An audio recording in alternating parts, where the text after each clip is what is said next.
What's up, everybody? Welcome to the gung-fusuperbros podcast, the number one podcast for kung fu martial arts movies and pop culture. This is episode 48. It doesn't even seem right for me to know like what episode it is. I don't like that. It didn't come out right. So natural. Yeah, You it could have didn't feel pretended natural. that you Hey didn't. guys, what episode is this? APCU? It's 47, 48? It's 48, guys. I'm Marcus. Say hi. Hey, what's up, guys? Enrique. Hi. Super producer Stevens. Hello. And remember, my name is Ivan. Before we get started, though, guys, it seems like Enrique's coming in a little sluggish today. Unlike us, he actually had to put in work today. So I got you a little something, bud, that I want to make sure you're ready to go to represent your favorite player of all time, to get you in that right mentality, bro. Whoa. The special limited edition Mama Mentality drink, fool. I heard it's... Oh, you got some too? I heard he was going to drag ass. Okay. And so he might need a little pick-me-up. You guys are. What do you get him? What do you get him? Oh, what? It's in a little Valentine's Day bag. Oh, that's a cute. little- Because you know what? It's I a should pink. choose you, bro. It's a pink bag with Hearts? with It's a pink bag with hearts. Wow. What do we got? What do we got? some socks, friend socks. That's cool. Yeah. Oh, Friend that's socks. dope. Why the chicken? Because I don't know Friends. It's a turkey. Oh, turkey. My bad. I'm sorry. Because the Thanksgiving episode, Joey Immersion. gets his head stuck in a. I've heard of that. Okay. Turkey. All right. Very cool, man. And then there are sunglasses on it. Very, very cool, man. All right. There you go. Thank you. I don't know why I got socks Jay, bro. today, but Hey, you're welcome. I feel like because you feel bad afterwards, you're so mean to me. And like after I leave, you think about it and you're like, man, I was a little mean to Enrique today.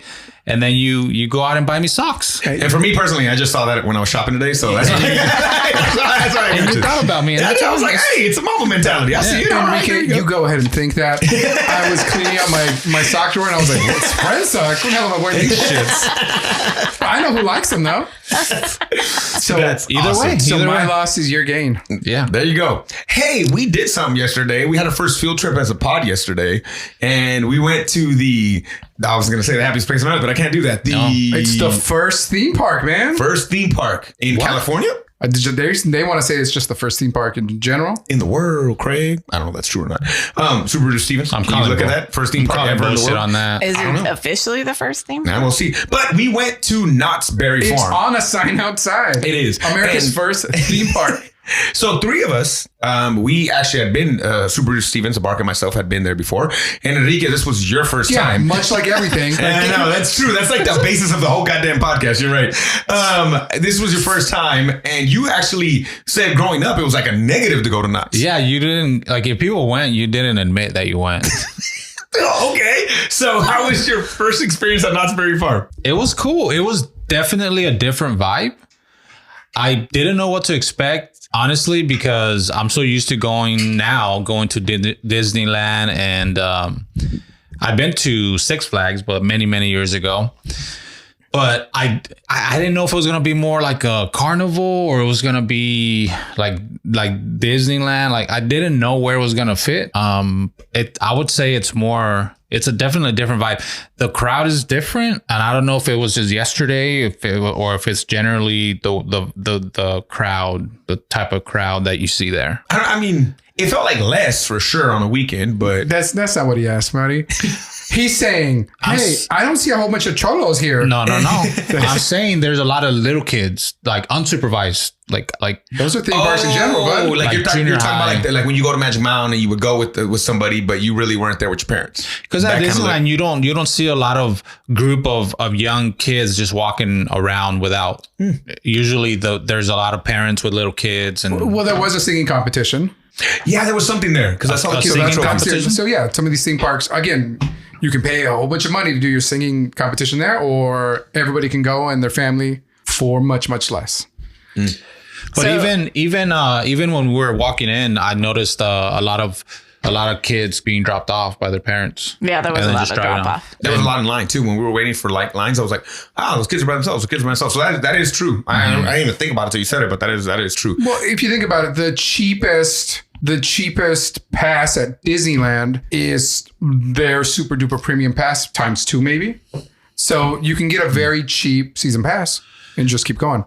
No, I mean and And we're lucky, like the kids in the area here are lucky that you have those as options. Like you have the Disneyland you can go to, and then if you want to just go hang out with friends, you can go to Knott's, and that's pretty cool. Well, yeah, dude, you know, if I'm going with a girl, I'm gonna. Well, it's also, I mean, it's Valentine's Day or whatever, so I don't know if Orange County got the day off. We did, but you know, hey, you want to take your girl to ride the Matterhorn, or not even that, but like the carousel, or you want to take her on this extreme ride, and you're like, well, come here, let me. Yeah, no, I mean, I'm Where thinking. the girl grabs onto you, and you're like, oh my god, I think I like her. We live closer to Magic Mountain, and again didn't even think about it until you said it, but that is Magic Mountain to me. You would see a lot of kids running around by themselves, and teenagers, not necessarily kids. But you're right. That was a lot toddlers running around by themselves right now. But there was a lot of. You're right. There was a lot of like couples, a lot of just friends, a lot of just whatever running around yesterday at Knott's Berry Farm. That's true.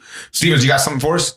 Yeah, so Knott's was founded, it started back in, like the 1920s with the chicken and the pies and the boysenberry and stuff. And then the theme park kind of gradually came along same time about Disneyland. But they did have stuff early on, like 1947, Walter expanded it and Panning for Gold arrived. And so they would have like people there. But in in 1846, in Bristol, Connecticut, Lake Compounce is the first amusement park in the U.S. How dare you? The sign said it. Okay, I They read said it. theme park. Yeah, they theme didn't say park. amusement park. Well, true. Oh, is the so fact maybe. that it's Peanuts is a theme? Well, yes, and the Cowboys, right? Oh, so maybe it is the first theme park, not the first amusement park. Themed park. I on the typed sign. in theme Fucking park. Google it, people. Oh my gosh. So You got to come to my house and trying to disrespect like that? Whatever, love for Stevens. Knott's. You're out.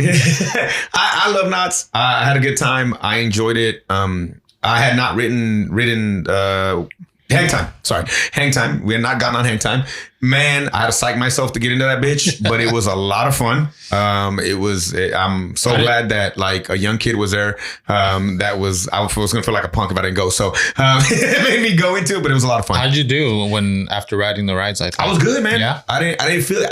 I realized I think it's the slower ones that get me. Cause not to be dumb, when I rode with Ali on the stupid little gliders, that was probably the worst I felt. It's just a slow, like methodical. The HangTime one, just from watching it, because I didn't get on it, but it seemed like it's pretty smooth. I don't know. Is it? You don't get the jerks. You don't get the no jerk at all. No.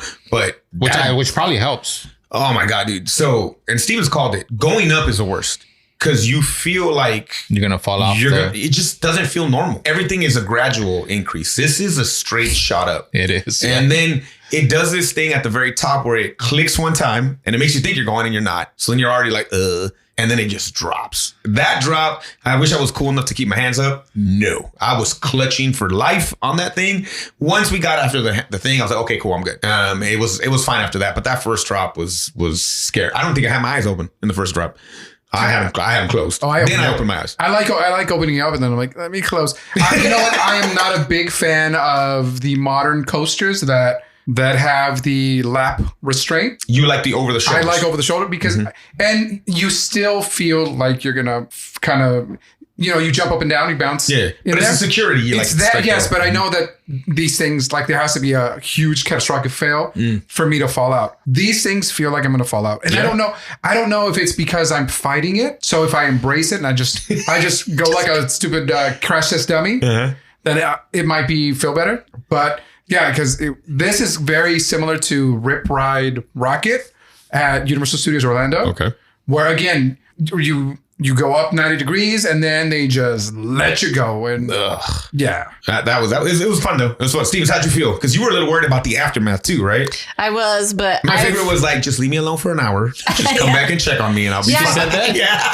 because let me sit down for an hour. I know, like we've talked before when we went on that thing, like I feel like my brain flips over in my head. And so I know that like I'll be fine. I'll just have to like sit and just chill out and just sit still. But I've also learned that if I just kind of keep my eyes closed for most of it, like I don't see the going upside down and just feel it, I'm like, I do better with my brain. Like it doesn't feel like it flips over. So I think there's a visual And it's also probably my inner ear stuff, but like it's a visual of that motion sickness. Do you have an inner ear thing? Because I have an inner ear thing. Yeah, I do. I have some vertigo. Oh, dude. Yeah. So like I think part of it is I didn't tell you guys, but during Christmas I had to go to the emergency room because of vertigo. Oh no. Yeah. That's scary, dude. Yeah. So there was a while I was feeling woozy all the time in my garage when I was working out, and I thought gas was leaking out, but I didn't know. But I'm like, doesn't it smell like rotten potato or rotten eggs? So I never did. I'm like, oh my God. But the guy's like, you have an inner ear thing. But is that like your blanket? Not saying you don't have it, but is that like anything that's weird with your like wobbliness or something? It's just an inner ear thing? Yeah, because it messes with your equilibrium. But what are you supposed to do for that? Because I didn't do shit and it hasn't happened again. Like honestly, you probably had water in there or something. And it just kind of. Okay. But what do you like? For instance, if you're dealing with something, what are you supposed to be doing? They gave me a shitload of fucking pills to take that is supposed to clear the like stuff an out for you. antibiotic or It was something. Yeah, it's a bunch of stuff. crazy. Your eustachian tube fills up with water. Like if you cough and it starts building up that pressure. Okay. I had they put little implants when I was a little kid. And so like I never learned to swim because they were like, don't go in water. It'll mess up. Yeah. If you do these things, that you're going to have probably an inner ear problem. Wow. And I noticed last summer I would get in the pool. And when I was in the pool for a while, I would start to get dizzy. Ooh. And you always feel like it's maybe you're not drinking enough water, like maybe you're not eating the right foods, but it's the inner ear thing. And I've since then, because now I think back to things I've been feeling, and it makes sense. It makes sense. So now I've kind of figured out what's going on. But I was getting really bad vertigo just randomly. And that's what happened Christmas. And so but the first time it happened many, many years back, and then it didn't happen. I would feel kind of off for a couple of days, and then whatever I ignored it, and just like everything else. Yeah. Uh-huh. But here recently, within the last 2 years, it happened like 3-4 times. Damn. And so it's gotten more frequent. So now I'm really worried about it. Yeah. I just didn't want it to happen while I'm driving. Yeah. That's Because crazy. it hits you and you can't do anything about it. Damn. Do you have the same thing, Steven? Mine typically happens when I wake up. So luckily for me, I just go back to bed because the best thing for me, the hardest part though is when you wake up on a work day. There's no way I do my best to make a phone call and I don't move my head. Like I just lay there with my eyes closed because if I move any little bit, you can feel the sensation of just everything moving around you and stuff. Damn. And so I'll just go back to sleep for like an hour or two. And usually when I wake up, I'm good. So mine has not really come on like later in the day. But when I went and talked to the doctors about it, they also tried to give me medicines. And I'm like, this happens like once every 3-4 years. Like I'm not going to hold pills in my cabinet for something that they're going to expire before you can use it. So I don't do anything. I just go back to sleep. And then, but I've noticed like my car sickness as I get older has like the motion sickness. It's gotten worse. Yeah. And I think that's tied to it a little bit. Like I don't get vertigo from the motion sickness, but I get a really bad headache. And I guess sometimes, right? Like I get dizzy in the car if I'm not driving. So I tend to drive. Drive because of that. Yeah, the last time I went to the emergency room because it happened in the morning, I woke up and I was off. I always take the week off of Christmas. And it's scary. Humble brag. But it was I woke up and I tried to get up. And as I'm laying there, I was looking at my phone and I could kind of feel like my eyes. But you know how you wake up and you're already a little weird, yeah. Yeah. And so, but then I tried to get up too, because I had a haircut appointment that morning, and I tried to get up, and it hit me, and I was like, what? But dude, and it took and this time, it lasted for I don't even know how long, but it wouldn't go away. And Amanda was getting ready to go to work, and you're I like, just nah. And I'm like, hey, dude, I'm dizzy right now, and so I laid back down, and it just wasn't going away, and. So she was taking my blood pressure, and of course you're kind of freaking out, and you're like worried because it wouldn't go away. Yeah. So your blood pressure's through the roof. Yeah. She said, "You want me to call the ambulance?" I'm like, and the kids are home, so I don't want the ambulance to show up because they don't know what's going on. Yeah. And so I know I don't want to worry the kids. So then I just, she got me dressed because I couldn't get dressed. You can't move. Like the dizziness Yeah. is so extreme. Like if you got out of bed, you like it'd be like walking through And one you of know those what was- tunnel things. you You know have what to was hold weird? on to shit. Like you got like, the deer goggles. Yes. The deer goggles. yes, the deer goggles. the beer goggles. And you okay. know what was weird about this time? The other 2 times that it happened recently, which happened later in the day. One, I was in Vegas eating dinner, and it happened while I was eating dinner at The night. time we went? The time before I went. Oh, gotcha. In the summer. Okay. Don't go to a heart attack grill though. What were they? They literally wheel you in. This last time when I went to the emergency room, what was different is I felt like somebody had their hand on the side of my head pushing me down like this. Oh, that's the devil, bro. Hey, my mom would have said that too. Es el diablo, mijo. ¿Por qué no vas a la iglesia? But you gotta you're pray. dizzy, You gotta pray. and I just feel like I'm going like this, like I'm just falling. I'm like, of course you feel messed up because the room is spinning. Hey, bitch. What's going on? But luckily, by the time I got to the emergency room, I was able to slowly walk in. Of course, Amanda helped me in. And then it sucks because of COVID. She can't go in there. She couldn't go in there with me. Yeah. So she basically dropped me off. And then I just had to Figure Fend it for out. yourself. Yeah. But luckily, I was able to kind of walk around as I needed, as they call you up and stuff, you know. And because if it was kind of like how I was feeling when I first got up, there's no way. You're done. Wow. And that's Living with Vertigo, our 50 Cent spin-off podcast that we've had, guys. Brought to you by AARP. But it's crazy because you don't really hear people talk about it. So it's kind of crazy that Hey you guys, do you it the do same. you. You know what? Remove the stigma. We're here to support you. That's crazy. No, yeah, man. Yeah, I think you guys are like the third person well, second and third. I had another buddy who she's like, I'm like, what the fuck is that? I've never Recently, heard about it huh? before. No, that was from a while back. I've heard someone at school talking about it recently. The only person I have, it was on a show on what's the show? It was a really funny show that Arrested Development. Arrested Development. There's a lady in the later seasons that she would get vertigo and she would just get it out just suddenly. And First of all, that's Lucille Estero. yeah, that's Lucille. that's who it is, right? Yeah, And it's a great show.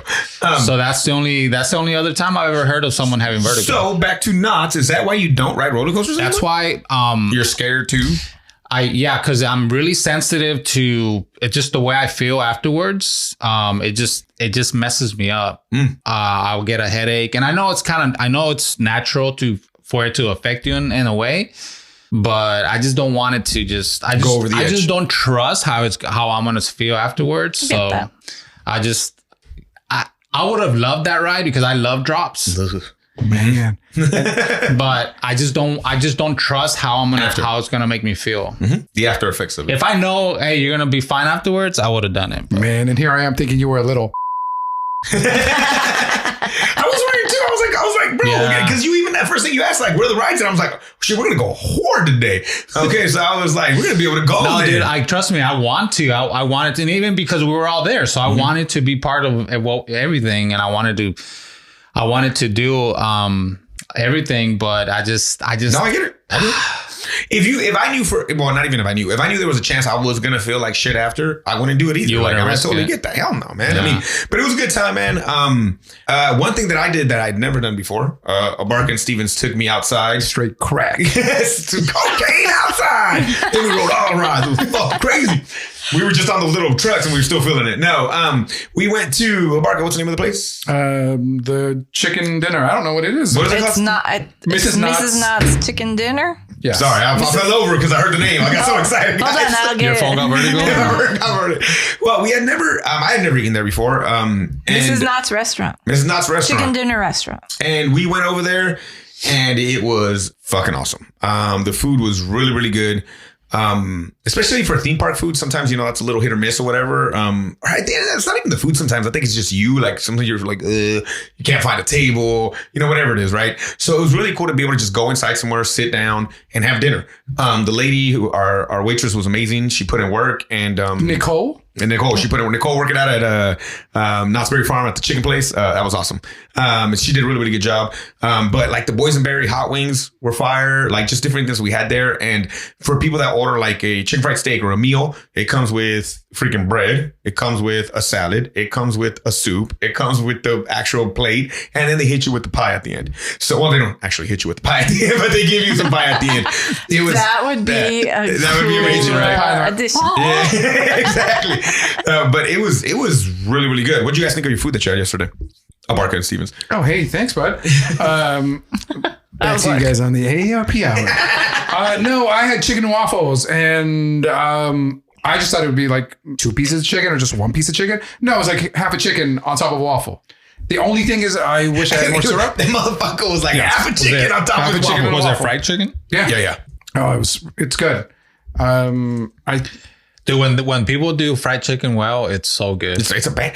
When people do fried chicken not that well, it's still good. Well, 100 years they've been making chicken. Yeah. Dude, growing up, you know what? One of my main, because my mom would work, so I'd have to make food for myself. One of my main meals was box fried chicken, like frozen fried chicken. I would just drop it in the microwave for like X amount of minutes. Microwave. Yeah, microwave fried chicken. Yes. Mm-hmm. Wow, humble brag, bro. Microwave. Yeah. And I still enjoyed the shit out of it because it had skin on it. And I'm I get that. I killed the skin on fried chicken. That's what you see. Bargain and I have an idea. What's your idea, Bargain? Hey, it's a restaurant where we just give you skins. You know what? Other restaurants are like, hey, take out the skin. Ugh, we get that skin. Yeah. Deep fried in different flavors. Is it chicken skin and potato skins and whatever? No. It's just chicken skin. It's called bucket of skins. Bucket of skins. Okay. We give you just a bucket of That's skins. what I am just asking to clarify. I'm not People judging. call that cracklings, I heard. Chicharron. Did you guys have a Pioneer chicken? Yes. Holy Here? shit. We did have Pioneer here. I didn't know if it was a chain or not, but that's the chicken we had before KFC because they went out of business. So I'm then sorry. we moved Y'all over could to go eat KFC. somewhere. My mom bought me box fucking fried chicken. All right. And that's what I had. God damn it. It wasn't often, but that's the place If I that was we feeling got to fancy, I go. would cut little squares of cheese and put them on a Ritz cracker. And then I would have that in the microwave. Me and the microwave were friends growing up, right? Stevens, because I was a latchkey. Hey, did you ever... Latchkey? Latchkey. Whatever the fuck it was. He was a lackey and a latchkey. Did you ever do crackers with tapatio? Okay, god damn it, Enrique. So it was a little slice of cheese, and then I hit it with the tapatio once it was melted. Of course. What about ketchup with the crackers? Nah, I didn't do ketchup, but I did tapatio. Yeah. Oh yeah, dude, hit it with the tapatio at the end for sure, man. That was that was like a go-to snack. Your parents were too. So what were you like when you were little? Did you have like a snack or a meal that you would go to? Yeah, but grandma and go get food. Oh, you see, I didn't have that. I'm bro. loved. I didn't have that at all. Did you ever have to do that for yourself? Steve, Like we've had cheese and crackers, like all I think now because that's what I'm eating for lunch nowadays. But that's true. that's all we had, and like peanut butter and jelly. Mm-hmm. Yeah. It's insane to think at the age that my parents would leave me alone, and I'm like, my kid would die. Like my kids would literally die. They wouldn't know what the fuck to do with themselves. That was every day. It was every cool. Day. We got because my mom would buy different crackers. He opened up the pantry, so many crackers. Yes, and like my favorites were the chicken and a biscuit crackers. Chicken and a biscuit. I've seen those. Those are fancy as fuck. I know that was a good day. They were tasty. saltines, and if my mom's feeling froggy, she gets those grits. I wouldn't count those. You wouldn't count those as Chicken and well? biscuit is a cracker, though. Yeah, it is, but it's more of a... It's a flavored cracker. Yeah, but it is. like It's a biscuit. We still get those. Gavin loves those. Saltines are my Saltines were fave. Like I go Ritz. Ritz are my like. I do like chocolate. Ritz, but was a saltine shit, is the old school. That's turns out what I wasn't as poor as I that's what we thought. had always. The saltines. I was rich in spirit. And what about those oysters? The ones you put in the the oyster soups? crackers? Those are bangers, bro. Those little circle we ones. didn't have those those are when too I was fancy. little, but they're awesome now. And this is another spin-off, Cracker Hour. Well, it's not what you think it is. It's actually crackers. we had to give that one up. That name was already taken. Yeah, recently was? within the last Okay. 4 years. It's actually, we're going to pick it up because somehow it became the Patriot Hour. Hey. So anyway, sorry. The food was grub. It was really, really amazing. You guys had like the boysenberry like lemonade. How was that? I was so good that I bought the concentrate. How did you? So I can make it here. Okay. All right. And you just drop that in some lemonade and you're good to go. Interesting. I had the punch, boysenberry punch. How was which that? is also very delicious. Damn it, man. That's so good, dude. That food was grub, bro.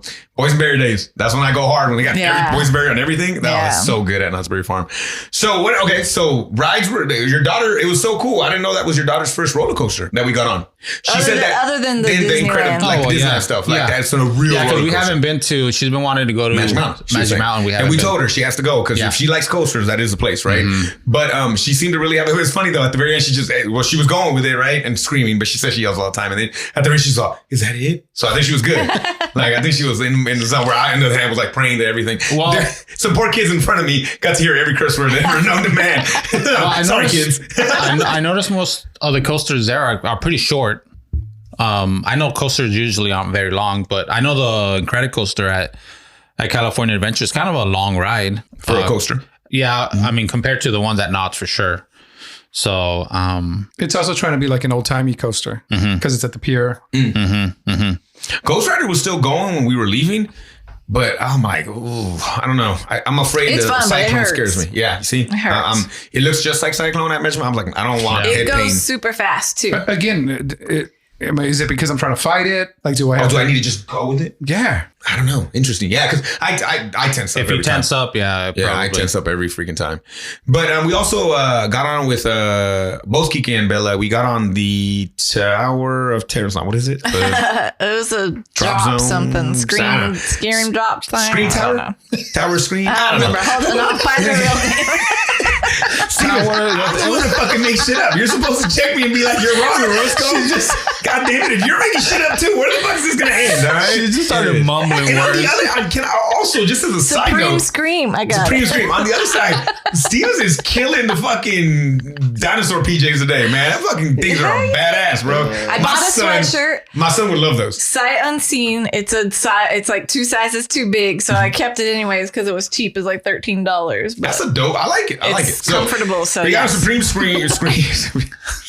Well, I can't even fucking say it. Brought to you by Toyota. We just brought to you by Toyota. And I guess it goes 250 feet in the air. We found out as we were waiting in line. And it was worse than Guardians because you're not in the dark. What I think with Guardians, when it opens, you see something, then you drop and it's dark. This, like the few times I kept my eyes open because there was a lot of shut eye in this bitch. I'm like, oh shit!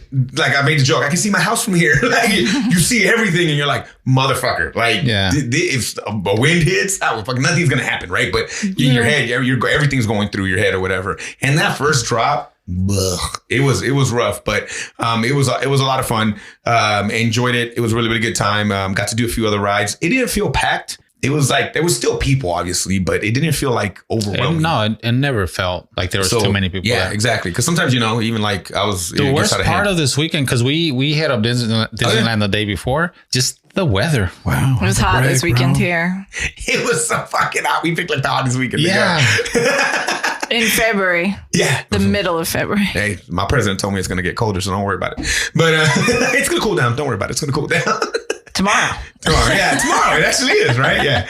But it was warm. Yeah, I mean, being in the winter, what we consider our winter, and then it does, your body does kind of have to get used to the hot weather, being outside in the sun like that. So this would be a beautiful day in about 4 months, but right now it was the hottest day or whatever. Yeah. So I feel it. What was interesting is we went to the big store at the end. We just wanted to check out some stuff, and they were very low on everything. They didn't have any Snoopy plush. And I'm like, oh shit, are they feeling the pinch too? But like their plush was whack. It was like Peppermint Patty. At the actual Snoopy, the peanut store? The one outside. Yeah. The big one, right? Because even Miriam said they went to the one inside, the first one, and she's like, there wasn't anything in there. And I'm just wondering if I think they're feeling it too, because it was Peppermint Patty. They'll probably all show up. Rerun. In a month. Sorry, sir. It was her. It was like Marcy. It wasn't, there was no Snoopy. There was no Charlie Brown. There was no Lucy. There was no Sally. There was no Linus. It was all like the other characters. Hey, you're mentioning all these names. Enrique has no idea who these characters are. Yeah, I learned yesterday he does not know who these people are. Wow. Seriously. They've been around for 50, 60 years now. And he's like, who is this? Who is this Snoop E? So Snoop Dogg? Snoop Dogg. For me, like I think it started obviously the newspaper. Like we had a teacher who would make us read the newspaper and make us do this weirdness. But anyways, so I would always see them in there. You would get your local peanut strip for sure. But then I remember when we'd go to the Harvard Library, I was always like that was available, and I would always grab the Peanuts books, like the little comic strips, and they were cool, man. I fell in love with it. I mean, I literally have a Snoopy tattoo on my back. Like I fell in love with it. Do you really? Yeah, right here. I love Joe Cool. Why haven't I never seen it? Because it's on my back. I don't know. That'd be weird. Like, Yeah, I don't wear low cut like vests, you know what I'm saying? But no, yeah, dude, like Joe, yeah, like I don't dress for it and everything. You know that one time when that's what I'm saying. I don't know when would this have happened. You guys spend a lot of time at the pool, and But I always loved shorts. Snoopy, dude. I always loved Snoopy because number one, he loved baseball, and I fucking loved that playing growing up. Right? I remember that was that strip when he broke Hank Aaron's home run record. Fucking loved like that shit. I used to love that because he was the best at everything. So it was like a comic strip on in the newspaper. But okay, is that where it originated? Yeah. Okay, and then they had the multiple movies, the Christmas one, the Halloween one, all that stuff. I never Really? Yeah. Wild, man. 60 years, 70 That's plus. crazy to me, bro. Yeah. 300 years now of Snoopy. But you like recently, I mean, you've never even like a commercial or that white dog with the yellow bird. Yeah, I've seen stuff. The thing, Snoopy, the character, but I don't. All these other names, I didn't know those were the names. I don't know this Charlie. Am I saying this right? Charlie Yeah, Brown? really? I love that dog, bro. And because I don't think I've ever watched any of the cartoons or I like when he dresses up any as Joe movies. Cool when he's at college. I love that dude. Like I just love that dog because he would go everywhere in his strips, in his comic strips. Yeah. And he would be. So everywhere. is this the one where who's Charlie Brown? Is that the same thing? The blockhead, the bald guy? Charlie Brown's the main character of the Is strip he Peanuts. Well, he is, right? He is. And is that the one that like it just the yellow shirt. Because he never goes right. It was bald. Charlie Brown Day yesterday. They take the football when he tries to kick it all the time. yeah. He can't fly a kite. He's in love with the redheaded girl. Girl next Okay. door, but he never tells her. But is there like when he talks, he doesn't talk, he just makes noises? That's he Woodstock. talks. Yeah, You're that's talking about Woodstock. Woodstock is the one that goes. Well, There's a little yellow bird. How about you got the sound? Yeah. Though, but what you're thinking of probably is a teacher. Anytime you Yeah. hear wah wah wah, Yeah, wah, wah, that- that's from people. Those are That's adults. That's the adults. You never hear the adults in the strip. Oh, okay. That's when I listen to this podcast. Cool. That's what I hear. wah wah wah wah wah wah wah. Oh, and then it's me. So yeah, really? Yeah, I mean, yeah. Wow, man! Sorry, You never I seen don't the know. Christmas movie? That's what I was saying. I was really surprised. Like you've never seen the Christmas special. Are you guys really surprised at this point But, that I but don't? Peanuts is like But big, it's one of bro. those like when It's you're a growing up, it beloved was like the American only. franchise. It's like But one I of the didn't only grow- Christmas specials. I didn't like grow it up was. American. I grew up Mexican as fuck. I mean, neither though, bro. That's what I'm saying. But I think to me that you haven't stumbled on it. Yeah. You know Recently is what I'm saying. I know La India Maria, El Chavo del Ocho, Los Polivoces. That's funny. It wasn't rebound though. But yeah, like, I thought you would have stumbled across it. Is what I'm Chiquilleras saying. was my jam. I stumbled across it enough to have seen it somewhere. Like, You haven't watched any of the new Apple stuff? no, Like Snoopy no. or Space or anything like that? No, because now I'm like, I don't have any interest because I don't really That dog's a care. badass, bro. And he loved baseball. Fool. How dare And he was the best baseball player ever. He beat Hank Aaron's home run record. you? He shot down the Red Baron. Yeah, he shot down the Red Baron. He goes to college. That's Joe He Cool. has a disco inside his doghouse. His doghouse is a plane. He's got amazing brothers. Yeah. And One Spike. of those Mexican. His name's Spike. Lives in Needles. Yeah. There's a big fat one named Olaf. Yeah. It's actually a really cool like comic strip, man. It was like I said, I probably read so many of them. Like recently, I forgot they had the little brother until recently. I was like, oh shit, yeah, rerun. They had a little brother or whatever. But yeah, I truly that was probably a big part of my childhood was reading that shit. Like I loved it. It was like that. And of course, like Batman, the comic books. Those were like the big things. Yeah, see, because I didn't do much reading. How dare you? We know that, bro. But these are comic I wasn't strips, gonna open a fucking newspaper. From A to Z, Amelia Bedelia is the best book ever. Let me check out what Snoopy's up to this week in the newspaper. Like, what But the you fuck? never had a teacher that made you like No. Oh, I did. What? Hey, you know the stars are bright. Was it the stars that night look big and bright deep in the heart of Texas? and This we, was- and No, but he was in high school when he went to Texas, we, and we bro. burn books. So when did you learn how to speak English? Probably when I went to kindergarten. See, I didn't learn English until the third grade. Until the 23rd grade. Hey, Wait. Yeah. But you went to school. Yes. So why did you not know learn English? It's a goddamn cold. I thought it was kayfabe that we were making up. Because I'm in Bull Heights, and there was probably teachers that spoke Spanish. And Well, no, we had the same thing. And all Were the they kids teaching spoke you Spanish. English, though? Yeah, that's what I'm saying. not until the third grade. Oh, Wow, wow. bullshit, Enrique. Because I remember literally they would set us aside. They would shout out the little Mexican kids that didn't speak But English. weren't you all little Mexican kids? Yeah, but the ones that didn't speak English at that point. Weren't you all? Because I'm telling you, No. There was was only a certain amount. what? And I remember they would put us in a circle, and we would put, Boo you. no, like to the side, like a different class. So you were in ELD. Yeah. You were in Wait, this is what's crazy is, look, bro. So they're segregating you? I'm going to tell you that I bet you I had more Mexican kids that didn't speak English in my classes, Probably, I but don't they know. taught us English in kindergarten. Yeah, I You got don't yelled know. at for Speaking Spanish, yeah. if anything, yeah. Interesting. That's so weird to me. So, yeah, I learned it in kindergarten, but, like, I bet you it was, like, 50-50, and then until, like, for a second. You know, the more you go, the more... LA Unified failing kids again. the biggest school district in California. That's interesting. Yeah, because then I would go because I grew up with a bunch of cousins and we were all in the same boat. So we just, if we weren't at school growing up, we just spoke Spanish to each other. Oh, as soon as we got home, that's how we spoke. Yeah. Like, yeah, that's the thing. I mean, you know, that's interesting though. That's crazy.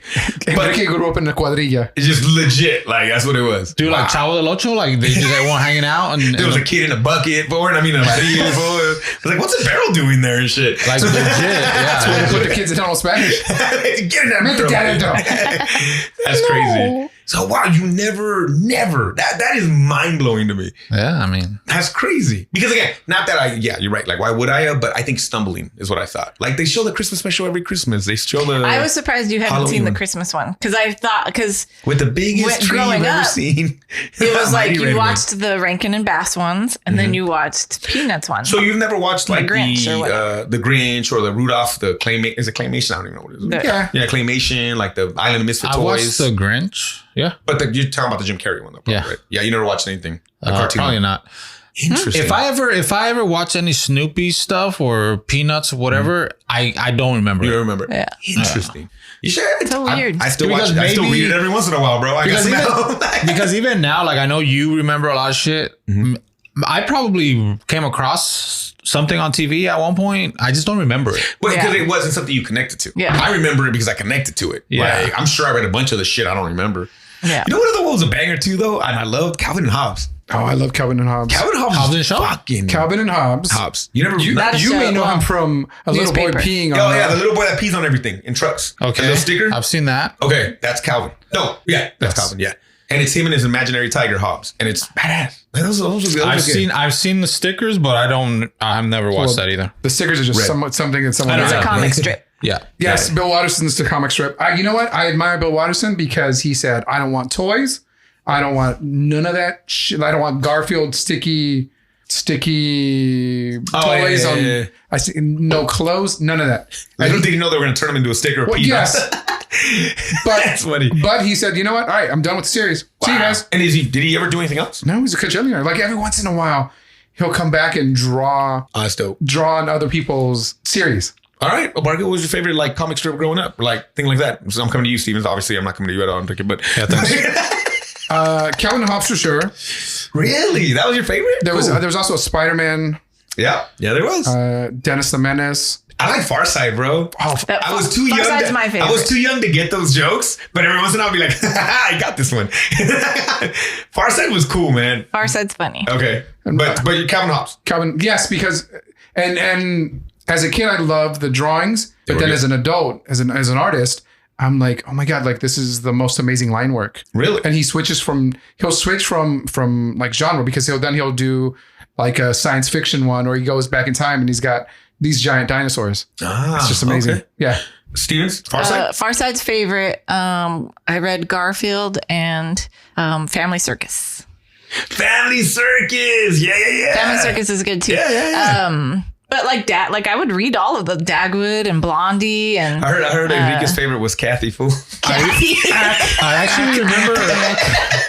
actually remember He connected to the main Mondays. character in the Garfield. Garfield. Monday. I remember Garfield. cartoon is probably what you remember. Yeah. Yeah. I used but to that was a watch comic that. strip. I know. What was first though? Comic strip, right? Yeah. Yeah. Yeah, Okay. Jim But I Davis. remember watching that. I came across that. Odie, the dog Odie. I came across that. You proud of me? It was, you know what was Yeah. weird? Nah, Garfield was whack. In It was all about He Heathcliff. loves lasagna and hates Hey, bro, mayonnaise. it's because it was all about Heathcliff, bro. That's why it wasn't about Garfield. Heathcliff.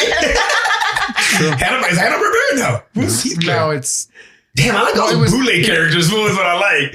it was a comic strip, but it was also its own cartoon. and- Okay.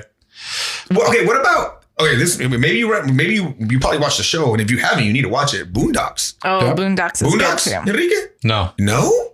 Oh, okay. Watch Boondocks on HBO Max. Okay. Boondocks is like the most racist. Yeah. Not racist. I should say like race.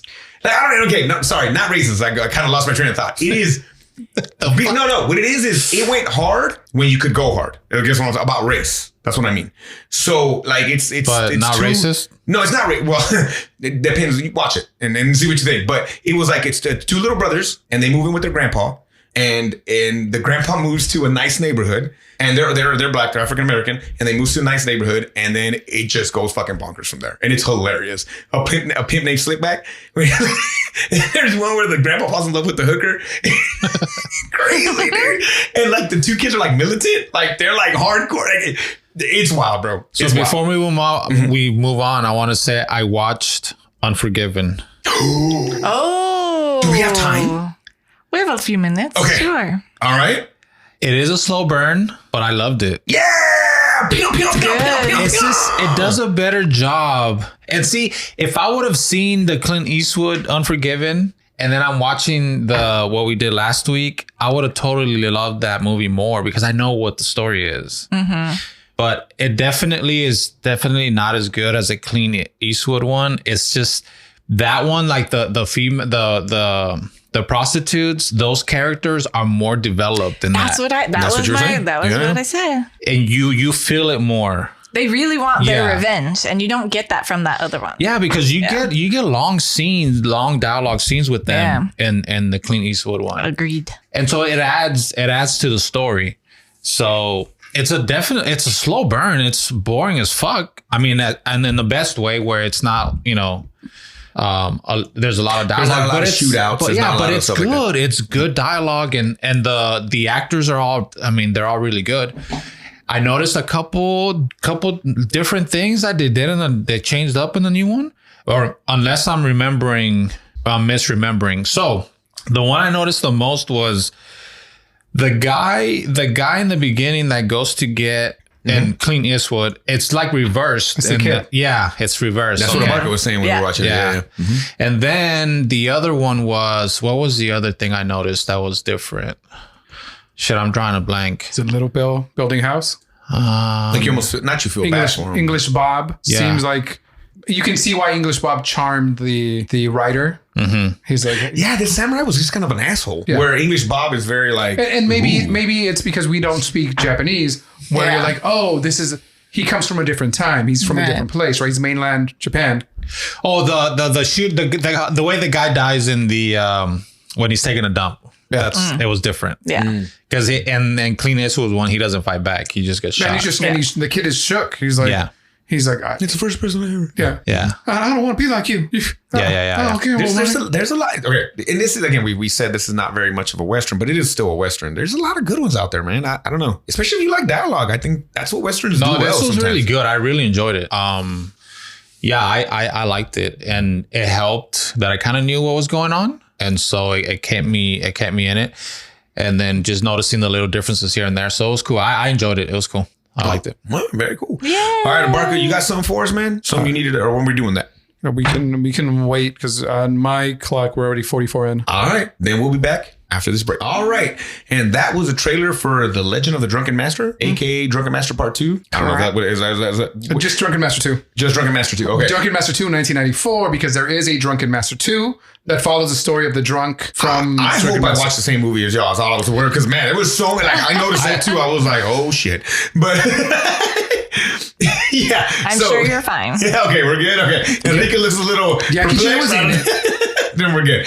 Okay, Barker, here's what the back of the box. Hey folks, The Legend of Drunken Master. A young martial artist is caught between respecting his pacifist father's wishes or stopping a group of disrespectful foreigners from stealing precious artifacts. This movie was directed by Chia Liang-lu. It stars Jackie Chan as Wan Fei Hong, Lung Tai as Wang Qi Ring, that's the dad, Anita Moy as stepmother, Chi Kwang Chen as So, Chia Lang Lu. The director is doing a double role as Master Fu. And we've got Hong Sung Pak as Henry and Wing Fong Ko as Fun. And then again, because I used the newer pictures of the villains, like I don't know which one was which. So there's some really cool villains in this one. One from Cambodia. You rock. Yeah. So Enrique, Drunken Master 2. Well, What do you think of this? I watched the Legend of the Drunken Master, so I hope it was the right one. The same one. Yeah. You're good. I mean, look, it's Jackie Chan. It's good. Wow. All right, guys, you heard here. I guess we did have time for a story. I have to come clean on something though. So today, Don't you say something negative. I watched Unforgiven today, and I tried to watch The Legend of the Drunken Master all today. So No wonder you're Have exhausted. you not seen the last part of this movie? of this one, yes, I did. Okay, just check. But Which is amazing. I have to admit that I was doing other things throughout this movie, so I may have missed some things here and there. So I'll just mention a couple things that I kind of noticed. Okay. All right. Here we go. All right. Number one, Jackie Chan. I mean, the way he acts drunk is just so, I don't know. He just does a really good job. But the other thing is, and I don't know how they did this, because it almost seems like he was really drunk, but he looks drunk. He's not just acting drunk, which he does. The red face? Yes. And like, even he looks like puffy, like in a couple scenes, his face even. Well, it's a common thing too for Chinese people to get red in the face because they like many of them lack an enzyme that breaks down the alcohol, and so it rushes to their bodies faster. Yeah. God, man, super producer Stevens with the facts. Go ahead. Yes. But it just those couple scenes where you see that they make such an impact because it's it's a movie, they're acting and all that, so it was just cool. That last scene you mentioned, it's like so long. It's like a long fight scene, just epic fight scene. And then I just noticed a lot of fire in this one. Okay, continue. I mean, that's really all I got. But yeah, let's get into it. We're gonna start. I guess I'm gonna start at the end before I go to the beginning. But when you see the outtakes of that last fight scene, that's fucking terrifying. From the hot poker that could burn him to the fucking bell that could smash him, that does, to the falling into fire. Like, it fucking is insane, dude. And those outtakes, you can see that he has to like psych himself up to do these scenes. Yeah, it's fucking terrifying. He knows it's gonna fucking hurt. He's like, this is gonna hurt, but I gotta do this, and he almost looks scared. But then you watch the movie and they're killing it. Yeah, it's that's amazing. But let's go from the beginning. We start at the very beginning where these guys are trying to get through customs. They are worried about having to pay a tax on some ginseng. Well, Fei Hong doesn't. So it's Dad Fei Hong. Dad's willing to pay it. Yeah. Yes. But he doesn't. Jackie Chan doesn't want to pay it. He doesn't. He's trying to sneak his way through it, and he notices that the British consul shows up. They get to just walk right on by. Right. Nobody checks anything they have. So his great idea is to basically, doesn't he trip the buddy? Yes. Yeah. Right. Well, that's not his brother, right? That's like kind of like the waiter. Not the way the. That's like their servant. Yeah, I was thinking Jeffrey from Fresh Prince of Bel-Air. That's her. That's her Mr. Belvedere. Technically, he's their gardener, right? Yeah, right. So he trips them. A suitcase kind of falls open. He gets the idea of putting the ginseng in there, and his plan is once they get past customs, he's gonna get the ginseng back. I have a question about something that happens when they're on a train. I just thought about this right now. So they all board the train. They're playing softball in the train for some reason. Because that wasn't a baseball. That looked like a very big ball. So they're playing softball, right? Yeah. Like in the middle of this goddamn train. Well, they're playing catch. They're playing catch. Yeah, sorry. Not so. Yeah, they don't have bats and stuff. You're right. They're playing catch. And I just think I put softball because I was like, it's not a baseball. It's bigger. They're in there and they hit this poor guy gets abused the whole movie.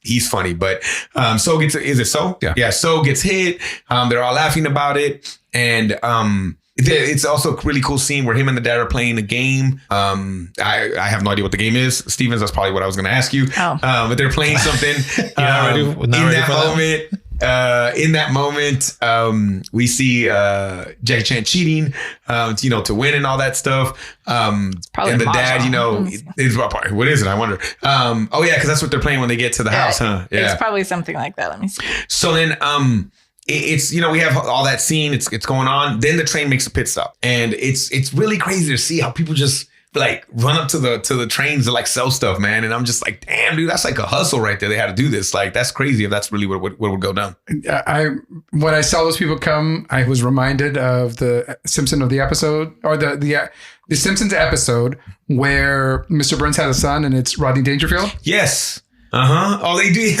They come into that. I don't remember. I was watching some of the Simpsons today.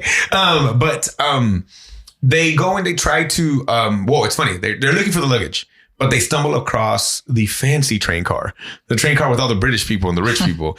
And well, they're not stumbling. He's going to look for his ginseng. He's looking for his ginseng, right? But like he comes across that, and like we see how the other side is living and all this stuff, and they do a thing where they like, what does he release? Oh, the ducks and chickens. I say chickens into and the train. At one point, they're cooking something, and there's flambe, and then a chicken or a duck goes right in there. Yeah, he does. And I'm like, I don't think they didn't have that sign that no chickens were harmed to make it to this movie at the end of it. Because I think that chicken, they made a chicken. Yeah, that chicken jumped into that fire. Real quick before you move on, I think it's called Zhang-Chi. Zhang-Chi? Chinese checkers? Shang-Chi? That's what I was thinking too. Chinese chess, essentially. Yes. Chinese chess. There you go. So who was the guy that was playing catch? That's Andy Lau. But what is he? That's Andy Lau? Yeah. Holy hell. But what is he? That was my question. Because he's a cop or a special agent, right? He's counterintelligence. But that never pays off, does it? Not in this. Oh, you mean does that? Well, no, not in this movie. Which was weird, right? Because that's what I was. Is that what you were thinking? Yeah, I don't. Because they make it a point for him to be like, "Hey, I'm counterintelligence. He's not lying." Blah. The guy's like, "Oh my god, he's counterintelligence." Yeah, he's just like around, and he's kind of keeping an eye on everything. And at the beginning only, though. Yeah, and then he's never there again. Right. I wonder but it doesn't pay off. I wonder if he was working with a Master Fu. Again, that would have made sense. Yeah, exactly. That was really weird to me that it just never came back. Because he doesn't come out at the end when they get the sign. Yeah, even just him at the end, be like, I was watching you the whole time or something. No, nothing. Same thing. I thought that was kind of weird too. But he gets to the luggage, and then he's actually confronted by Master Fu. And there's a mix up with the boxes, right? And Jackie Chan thinks he grabs a ginseng, but instead he grabs a priceless artifact. Yes, because it's all that mix up stuff, right? There's an amazing under the train fight at this point. Yeah. Which is just... So this artifact was Master Fu's? Master Fu was stealing it for China. Yeah, he was trying to get the artifact. Jackie's just trying to get his ginseng back. For the... But the boxes are wrapped the same. Who had the artifact in the... It was the British people. Yeah, the British people had the ginseng, but Master Fu stole that box first. Yes. So Master Fu had the ginseng. Fu is stealing his artifact back for China. The British want all the artifacts. The British had the artifact. Who's on first? Because we see the scene later on where they're talking about it. Yeah. Got it. And then at some point, Michael B. Jordan's like, do you know they all were in Africa? And anyway, so here we go. That's what I was thinking about. I was like, oh, that's Black Panther. Anyways, but sorry. So they have a great fight scene underneath a train. Like, I think it's better than the one in Chocolate underneath the thing. Yeah, dude. Because Jackie goes, and now you see the inspiration for it. Man, that too, right? Like, so this was before Chocolate, yeah. Well, yeah. Chocolate was in. Dude, it's so clean, bro. I like it. I like it a lot, man. And then they're going, and then we see a little bit of his drunken master when he finally kind of chases him down or whatever, right? What was interesting though is Master Fu made a comment about it being too defensive, and there was not enough offense involved in it, right? Mm-hmm. What do you think that was about? Well, because when you're drunk, you're able to not feel. Enrique's just drunk right now. Well, there's a scene. But he's not drunk. He's using drunken master, but he's not drunk. But he's acting drunk, right? Yeah. So he's because when he gets drunk, he goes. Is that what he was trying to tell him? I think it's a critique of what he's doing, right? Like it's, hey, you're not very offensive here. You're working more on the defense. That's why you're never going to win. Right? Because he was telling him, you're good, but you're not that good.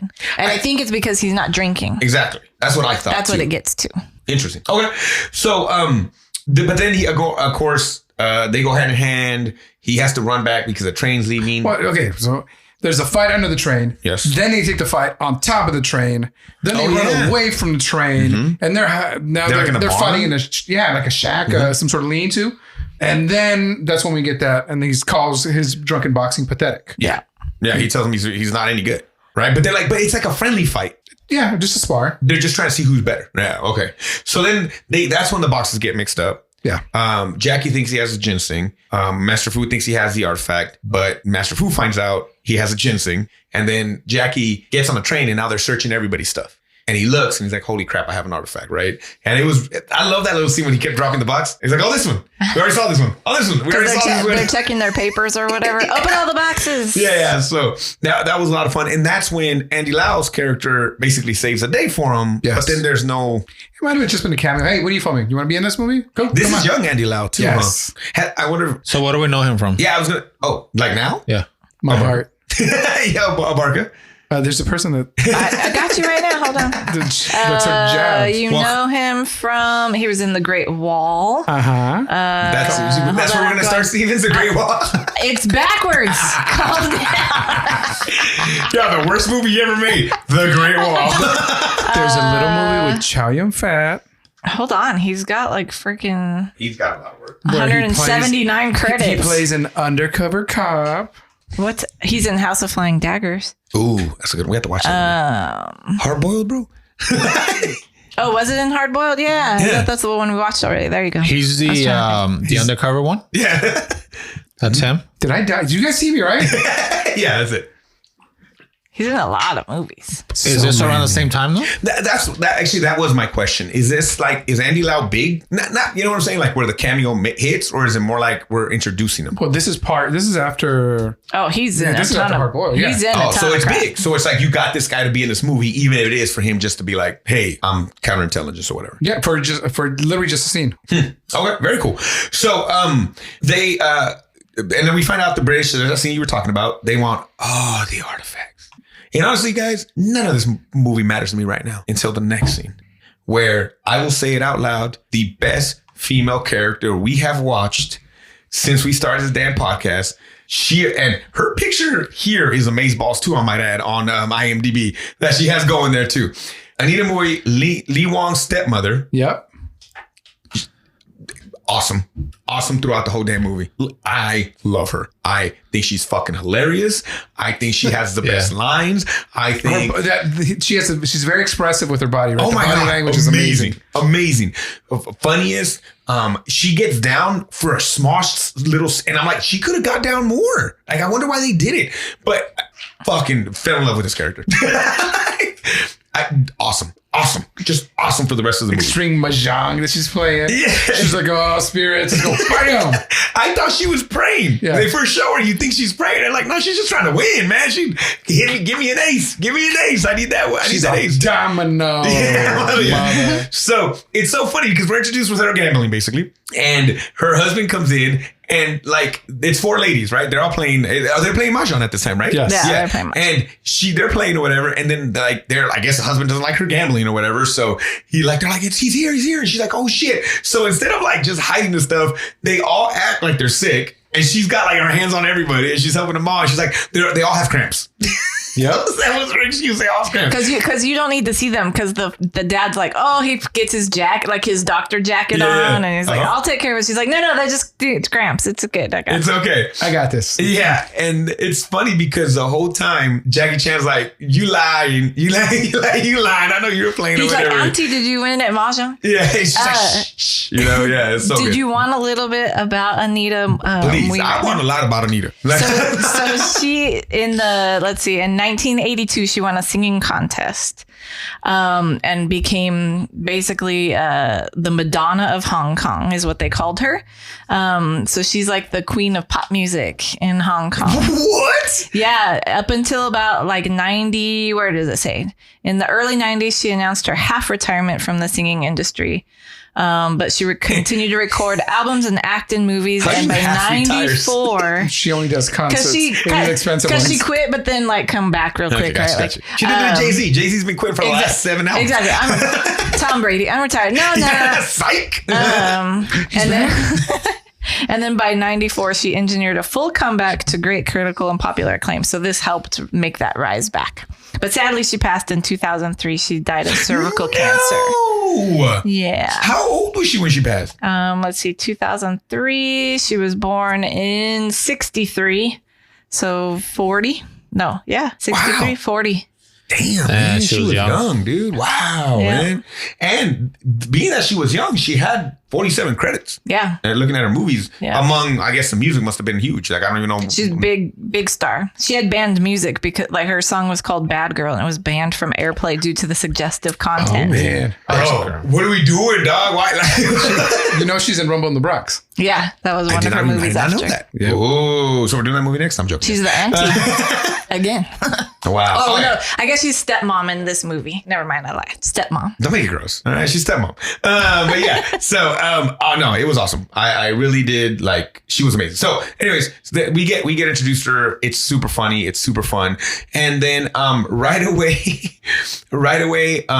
they need the ginseng.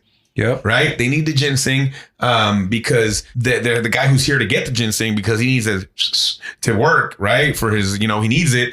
So the guy's like, "Go grab it." And right away, Jackie Chan's like, "Holy crap, where is it?" Right? What'd you do with it? He's blaming the gardener. He's blaming Bo, right? And that guy's like, I feel bad. This poor kid, I'm telling you, he gets shit on the whole movie. But my favorite part is like, Whatever. I love when the stepmom says, "You'll be all right. Don't worry about it." He's like, "Oh yeah, you eat poison." He's just like kill yourself, fool. Like you're gonna like I'm like, God damn. But they get a root of a different plant and make it seem like it's ginseng. Some kind of bonsai tree or... Yeah. Right. Well, first they come back with a giant radish. Oh, yeah. Oh yeah, the white one. Yeah, the big white radish. Yes. They're like, what? And this don't use this because then your boner goes away. And then they're like, oh, dwarf root tree. Let's get the root. Yeah. It's just like ginseng. Mm-hmm. And then Jackie Chan's like, here, it's really fresh. Was it wet? It's really, really fresh. It just got something this morning or whatever, right? Yeah.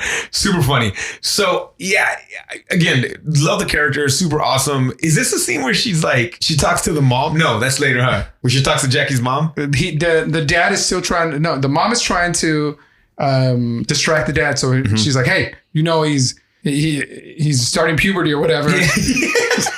Jackie Chan looks like he's 40 years old in this fucking movie, but yeah, he's supposed to be his kid or whatever. He's like, but he needs a little brother, a little sister. Oh yes. That's how she kind of gets him to kind of like go away from it. So, what'd you think of that character? Enrique what'd you think? Oh yeah, she was super entertaining the whole time, and like you said, her facial, you can just tell, and that's what the character is, right? But she just plays it, and then that fight scene later, where it's almost like they're teasing you the whole time in the beginning, and because you don't really see her really fight at all. Mm-hmm. You can kind of see that she's got skill, but then that fight scene at the end, it's like, oh hell yeah, yeah. But I think it pays off. I think it works the way they did it, because it gives her more of a, I don't know, like I wish there was more, I guess. Yeah. But the way it pays off, it has a good impact. Yeah. No, yeah. It's not overused. Like she's doing in there the whole time or whatever. So that's really cool. Yeah. So then we get to, is that where we go to the... They're like, meanwhile, at the warehouse factory. At the factory where they make sparks? Yes. What's going on there, Marco? The workers are excited because it's the end of the day. They're gonna pull the little lever and then the little bird's gonna go... It's Fred Flintstone time, right? Yabba dabba do time. And they're like, all right, quitting time. And then the guy one of the bosses is like, hey, you know what? Ring it again. We're going to keep working. And they're like, what? And they're like, dude, we're going to leave. It's like, no, you guys are going to work until we say you're done. And they're like, well, then pay us. And they're like, oh, hold on. Let me go down there. And everybody gets their butt whooped. There's a really cool effect where they get... It's almost like a stick or a piece of pipe, and they spin it around, and all the workers that are in a circle, like it strikes their chest, and then they light on fire. Like it's a big match. Yeah. Mm-hmm. Very cool. What I noticed about Jackie or his character in this movie is he's way less cocky than he was in the first movie. Like I remember him when in the original Drunken Master, right? From the opening scene. Yeah. But from the get, he's less cocky. He's still a knucklehead. He's still playful. But in the first one, he's super cocky from the beginning. Yeah, exactly. So like, and we're kind of pausing in the middle. And I had a question for you, Abarca. Is this a straight part 2, or is it like a retelling from the beginning? It kind of seems like it's a retelling. Right? Yeah.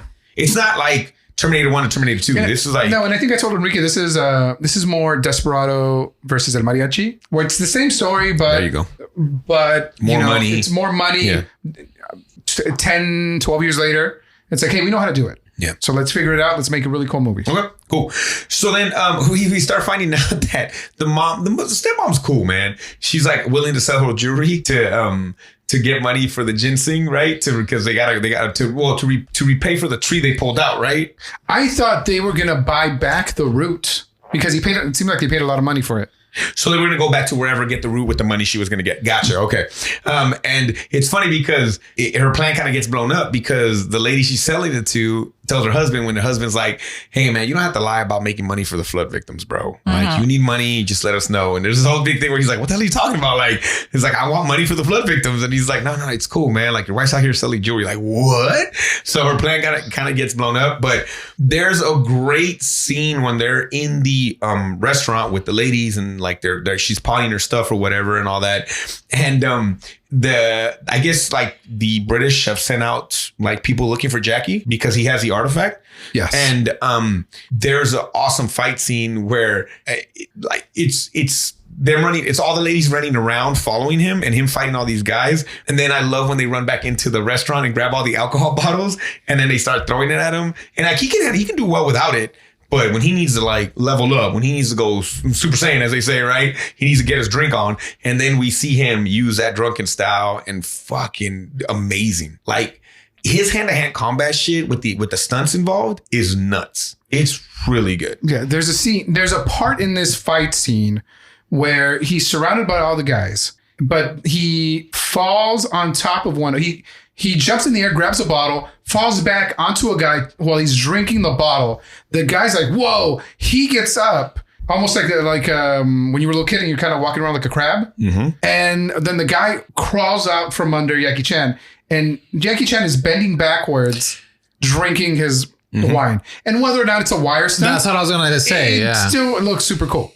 No, it looks awesome. He's doing a reverse Michael Jackson.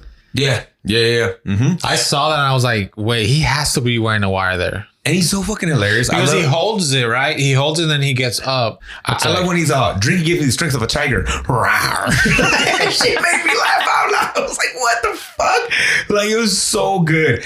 And he does a bison in this one, huh? He does a bison twice in this movie. Yes. That shit is fucking cool. He jumps forward and then spins in the air. Oh, I'm sorry. Not everybody knows my reference of Street Fighter 2. You say in their belly, in their midsection. It fucking looks amazing. You know the goddamn bison, don't you? I mean, I know it, but I need to be reminded. Oh, okay, all right. First of all, it's called the Psycho Crusher. Yeah, it is called the Psycho Crusher. And he actually says it when he does it. But yeah, fucking badass. Oh, that was so freaking cool. Now, is that wire work? Again, I don't know. I've seen behind the scenes where Jackie's doing the same stunt over and over again, right? Let's keep going. So he might have hit the pose. Would it be easier to How would you wire him that way, though? It's weird. To spin in a circle like that. Oh, that part. Yeah. I was thinking about the other one. Oh, okay. No, I'm talking about the spin thing. I'm sorry. The Psycho Crusher, a.k.a. the Bison, a.k.a. Street Fighter 2. A.k.a. the greatest fighting game of all time. Fight me, somebody. Fuck Mortal Kombat. I don't have an answer for you, but I do know that the director and Jackie clashed a lot because the director wanted to use wires, and Jackie's opposed to that. This. Yeah, why would you? So I don't know if he has a wire there or not. You know what I'm talking about, right? Because he literally corkscrews in a whole circle and punches him right in the stomach. It fucking looks amazing. So cool. I can see it both ways. Yeah, you're right. I can see how it would you do both the ways. wires that way? Like wind them up and spin them? Like a top almost? One pulls from one side, the other pulls from the other side. Let's go. I see what you like. Unwind them. Yeah, sideways. Oh. God damn it. All right. So, I don't know. All right. Well, it's amazing. Jackie Chan, when you come to the show. Yeah, when we get him on here, we're going to ask him these goddamn questions. Please. We'll get there. He beats the shit out of everybody. Like, everybody gets him until the dad shows up. And the dad stops that fucking fight. He's pissed. Well, the dad gets some too. That's why. Oh, yeah. He does hit his dad a few times, right? Because he thought it was somebody bad. And I love that the mom's psyching him up the whole time. And then she's telling everybody, that's my son. Like, she's so proud of his ass. Like, because she's got a little misfit in her too. Mm-hmm. Like, you know, and I think that's why her and Jackie probably get along well, because the dad's so straight laced and dad's so like everything by the book, right? So then, and the dad actually gets down too, though. Yes. And like, am I to believe the dad's as good, if not better, than Jackie? Or of course, Jackie's not trying to fight him, but like, because the dad seems to know what he's doing too. Yeah, and I think that's established. And that's established in the first movie where his dad runs the school, right? And he doesn't want to put in the work. He's like, I want to learn something else, and so that's when he meets the actual drunken master. And right after the scene, literally my note is, "Mom is fucking awesome." That's what I put down as my note. She's amazing. So then we get a scene. It could be looked as problematic nowadays, but Barca, what happens in the courtyard with Mom and Jackie Chan? I'll let you do this so I don't fuck it up. Well, Dad is scolding Jackie Chan, and he's like, "What are you doing, dude? You're embarrassing me. You're embarrassing my practice. Like, I run a legit school. I run a legit business, and you're over here drinking and doing drunken boxing. And I told you don't do both, because it's a vice and it's a crutch to use alcohol to enhance your power to go Super Saiyan." And the mom is trying to, she's getting scolded also because Dad found out that she's pawning off her necklace, and it's like, why do you need to pawn off the necklace? And so it's just this back and forth between all three characters.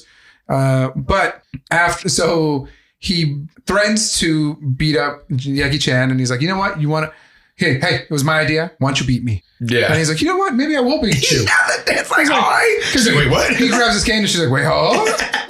And it's like, and so she does Lucy. She starts crying. She does. She's like, wah, like, Ricky, Yeah, you're right. That's exactly what she does. Yeah. And Bryce's gonna beat her. He's like, well, you know, you can beat me, but I'm pregnant. You're gonna hurt the baby. Yeah, well, baby. Not what the baby? And then it becomes this other bit, and the dad's pretty gullible, right? Yeah. Like throughout the whole thing. But she's amazing, bro. Are you saying you wouldn't fall for that, Enrique? Come on now. With the Lucy cry, bro? Come on, bro. Come on.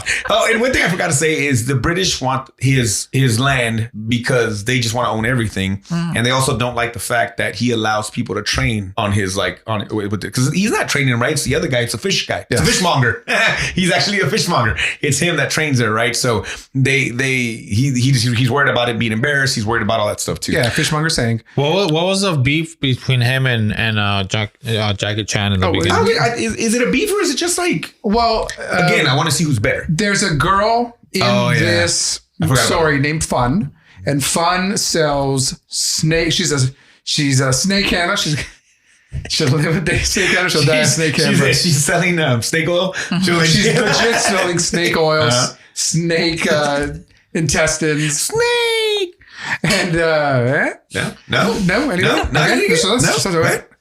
No, I'm hiding in the box. No, hey, no. Really? No. Okay. No. All right. Just that's what I was talking about. No. Metal Gear Solid, guys. No. Well, all right. Never mind. What? Part 2. Rated. Sucked. Okay. Go ahead. Continue. Sons of Liberty. So Fun.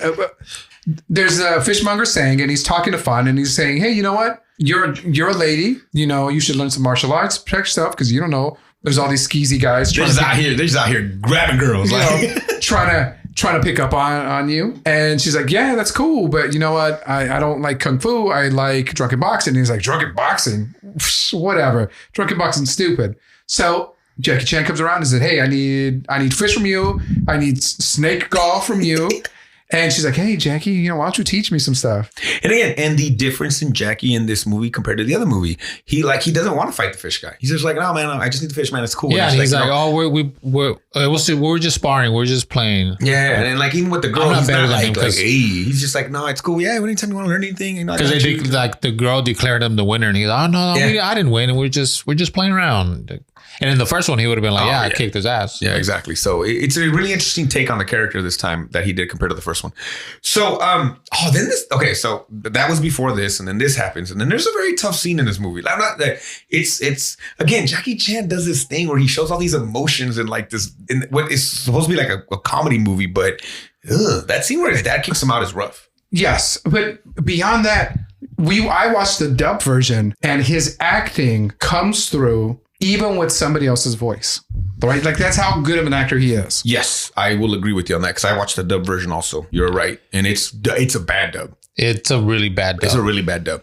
It's not even the cool kind of bad dub that I usually like. Yeah. It was just a bad dub. I think we've cut our movies into 3 parts, right? Old school, middle, new. And I feel this one's in the middle. And I think like old ones, it kind of just comes with the charm of the movie. Where this, I was like, damn it. You learn to love that stuff from the early stuff. Mm-hmm. When you watch, so then when you watch something like this with a dub like this, you're like, bro, you're in the middle. Yeah, you shouldn't be doing it like this anymore. Yeah. And then you're thinking maybe Jackie and Rush Hour. You're thinking Jackie and right. You're thinking like, bro, what? Why are we doing this? Right. It's like it's not one or the other. It's not charming at all. Nah. But yes, I it was hard to watch that scene, man. Like this dad is fucking like, you're no longer my son. Well, even when the dad gets mad and is gonna like picks up the stick like he's gonna beat up his wife, it's like, whoa, like chill out, bro. Yeah. Mm-hmm. And he gets mad because like he keeps like he doesn't. It reminds me of, I don't know, when my grandma used to whoop my ass. If you put your hands up, it was disrespectful because you're blocking the hit. But like my grandma, what am I supposed to do? So she's like, oh, la mano, you're gonna put your hand up to me. I don't know. So it was like you got your ass beat even more. Oh yeah. So it's that thing where like he hit him, but really didn't mean to hit him. But like the dad's like, you fucking piece, and he's like beating the shit out of him. Yeah. Like grabbing him and it's a fucking hard scene to watch. He's like, you want a drink? Here's a barrel of alcohol. Yeah, drink it up. Tries to kill him. Smoke that. Smoke all them cigarettes. Yeah, dude. He like tries to fucking drown his kid. Like, yeah, it's fun. And you're right. The redness, the puffiness comes in, and you're like, what the fuck? Yeah.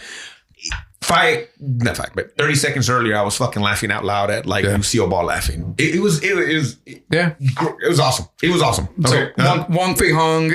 So cut to. Oh, and that boy So's a bitch because the mom was trying to tell So, hey bro, don't fucking say nothing. And the moment he turns around, he's like, he did it. Like, that boy just stitches Jackie Chan out real quick. Hey.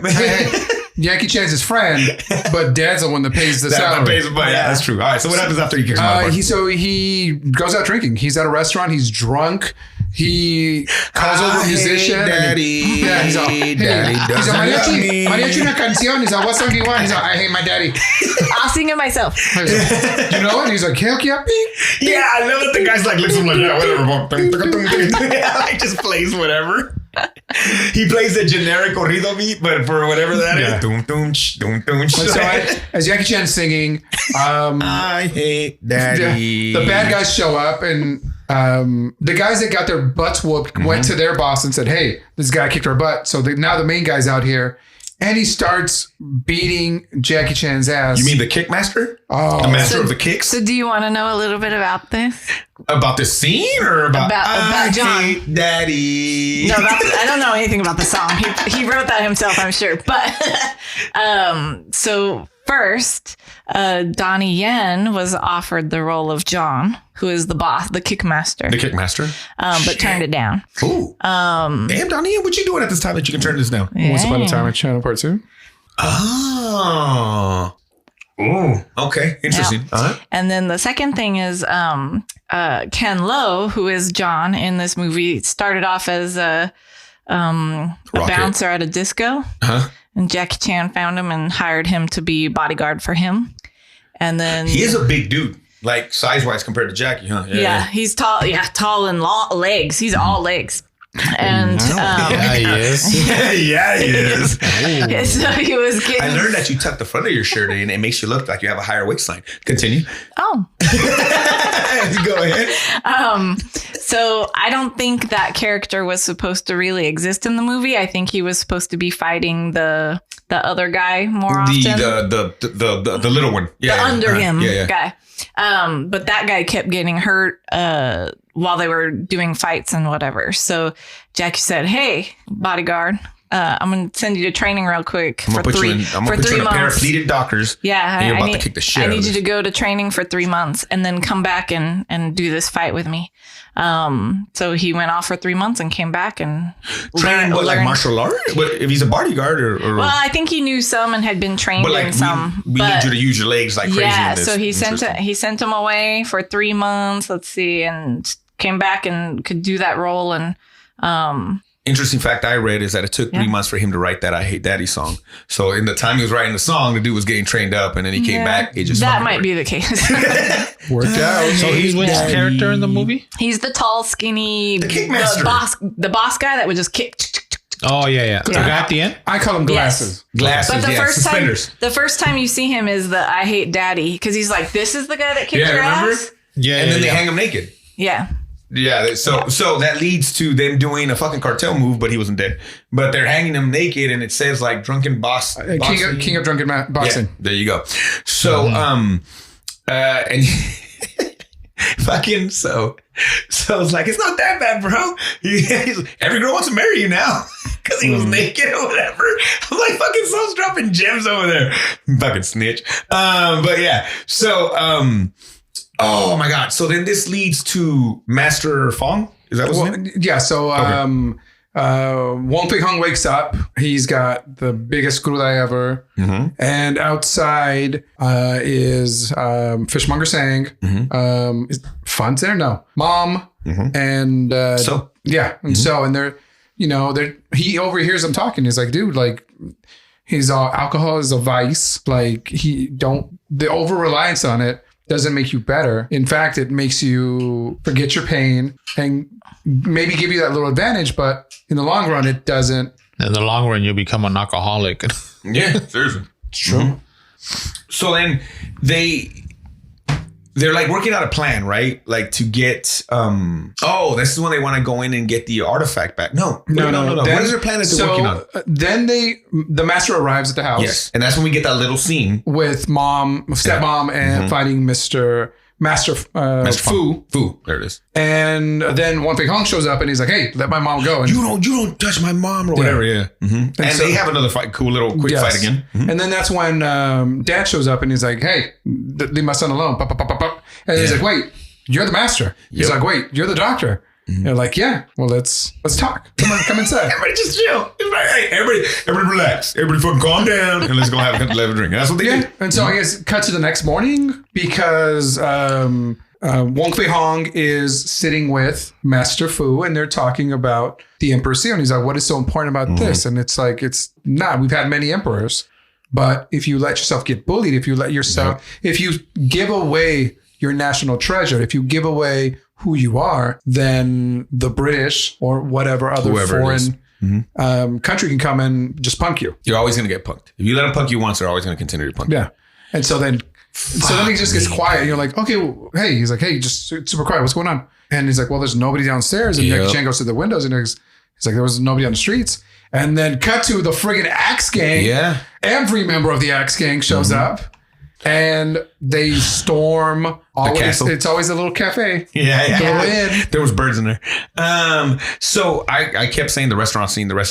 This is a restaurant scene to me. It's not a restaurant, but this is what I was talking about. Yeah. This fucking fight scene is amazing. Right. And so, mind you, the older guy's the director of this movie. Okay. So he's fighting on top, on the top floor. Master Fu is the director of the movie. Yeah. And in some ways, there's some scenes that Chan directed, but he doesn't. They're uncredited. It's mostly the last scene. Yeah, is Jackie's. Yeah, gotcha. Yeah, so Fu's fighting on top. Wong Fei Hung jumps down. He's fighting on the bottom, and there's a couple little beats that are super awesome. Jackie Chan lands. He's supposed to land on the table. Goes through the table.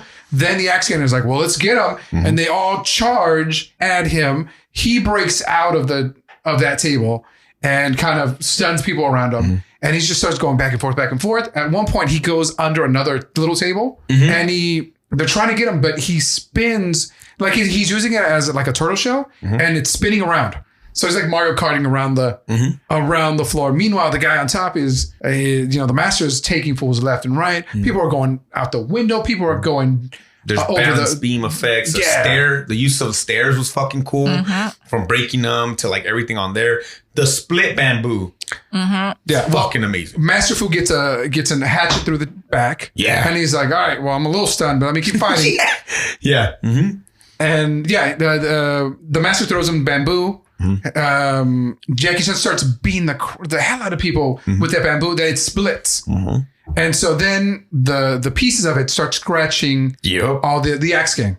And so the master gets this idea of like, let me put a piece of cloth around it, and then he says, "Jackie, take off your shirt." And he be shirtless Jackie Chan, and he ties it. So it becomes. Well, he makes a move. He makes a move to take it off of him. Yeah, and it becomes it's cool as fuck too. Yeah, it's not a simple like, "Hey, let me take off my shirt." It's very like a vest. Yeah, it's cool. Yeah, and it becomes this big old kind of broom, and he's just like sweeping fools left and right. Yeah, right. And he would like make it into a solid. Then he would make it into the strips again and make it into. It was fucking cool, man. Really, and the way it looked like it cut people. Looked fucking like it hurt. Like, if that makes any sense. It was really, really cool. And so their axe gang is coming up the stairs, and the master sees that it's wobbling, so he then stomps on it, so it breaks, and then you see the Jackie Chan Stephanie just fall on the floor, and then people are flying out onto the balcony.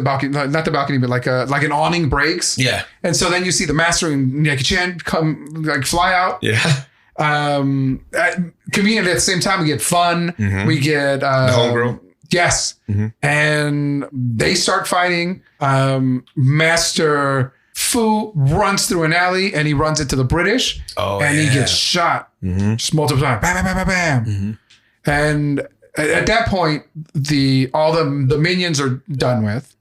And Jackie Chan and Sang have to come to grips with the master dying, but they're like, all right, well, what do we do now? So they're like, I'm going to go get the seal. Yeah, we're going to break into the palace of some sort. You know, what I liked about this scene too is that you talk a lot about like when Bruce Lee would do the circle and it would be one at a time, right? And you're like, why doesn't everybody just run at him? Where I think Jackie did a really good job of, it felt like they were all trying, but they just couldn't fucking do it because he's turtle shelling with the table, because he's scratching them up with whatever. He makes it look, but obviously believable as it is, but believable in a sense where you're like, this motherfucker's handling himself. Where I see the difference, right? And of course, old, new, whatever, old, middle, new, right?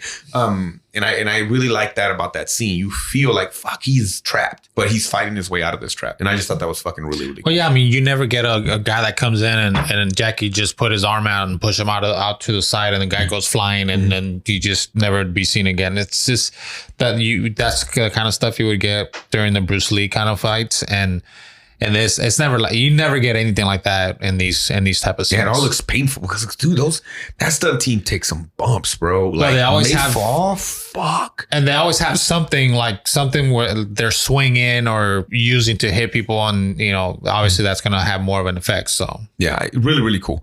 I mean, from start to end, what do you think of that fight scene, Barca? Like, I mean, I think this long as fuck too.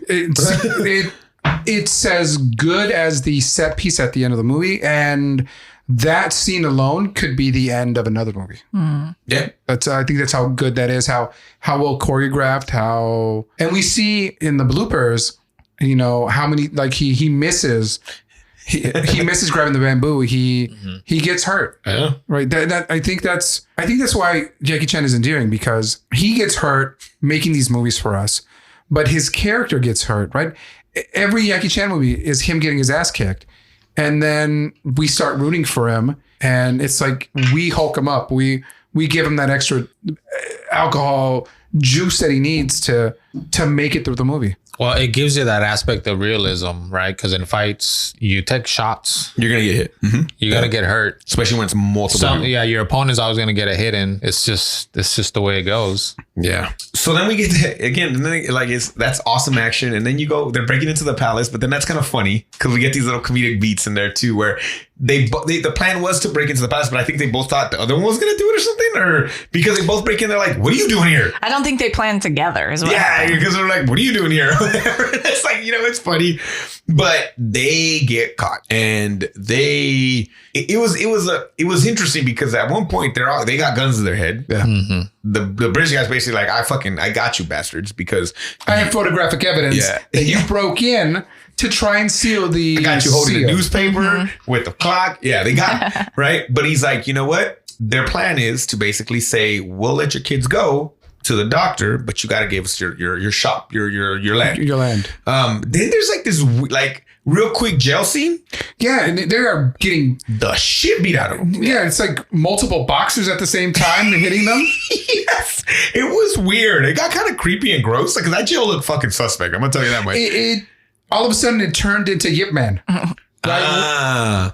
Okay. Where the British boxers are beating up the Chinese soldier. And they beat the hell out of him. Yeah. But at first, the dad doesn't want to help. He's like, nah, I'm not going to give him my place. Like, I worked too hard for this, you know? And if I feel like, again, it has to be the mom that basically like makes him do it. Yeah. Like the mom has Jackie's back throughout this whole movie. Yeah. Like she's a badass, right? Okay. So then they get to the point where they find out that not only are they taking these artifacts, they're actually going to ship these artifacts out of China. Yep. Right. And then that's their thing. They don't want that to happen. Right. Mom has a great line, you know, don't get killed or whatever. Kind of they talk about that or whatever. And then we get set up for the big final scene at the factory that makes sparks. Right. That's what this factory does. They make fire. It's the fire factory. We start with the chain guy. So they fight their way in, and it's Jackie versus Chain Man. I put. Okay. I gotta call him chain guy. Yeah. So this chain guy is he's just a guy. He's the levels to get there, bro. He's the Cambodian. Oh, that's the Cambodian guy? Yes. He was badass. Yeah. You know? Twice as tall as Jackie Chan. I don't know. It seemed like it. He looked huge. He was a very big guy. Mm-hmm. He's got a chain, so he's like Ghost Rider, and he's he knocks the shit out of his friend, and then Jackie, all he has is a fan. Mm-hmm. And the fan that the mom throws looks fucking super cool when he catches it. I might add. What does the fan say? Because he thinks about it. Don't forget that you can drown in water. Something like that. Something like that. You can drown in a thimble worth of water, a cup full of water, or something like. You can even drown in something like that. Yeah. Which was cool. Anyways, yeah. So he defeats him quickly, but it was badass nonetheless. Like it was fucking cool. Yeah, and so it's in front of it's like a big barbecue. Like this is what it seemed like to me. Yeah. Right. All I needed was that top grill. We could make some steaks. But at a certain point, the chain man pushes Jackie on it. He's holding himself back with one foot, and you can see it start to smoke. And his foot lights on fire. Mm-hmm. And I have my notes: fire kick. Yeah, this is really cool. Fire kick to defeat Chain Man. Mm-hmm. And then we see in the bloopers later, like he legit was on fucking fire. Yeah. Fucking crazy. Yeah. It's wild. The friend that got his ass kicked grabs a barrel and he's gonna kill the chain guy. Yeah. And Fei Hong is like, no. Like, no. Yeah. Like, what was that about? Just don't kill him? I think so.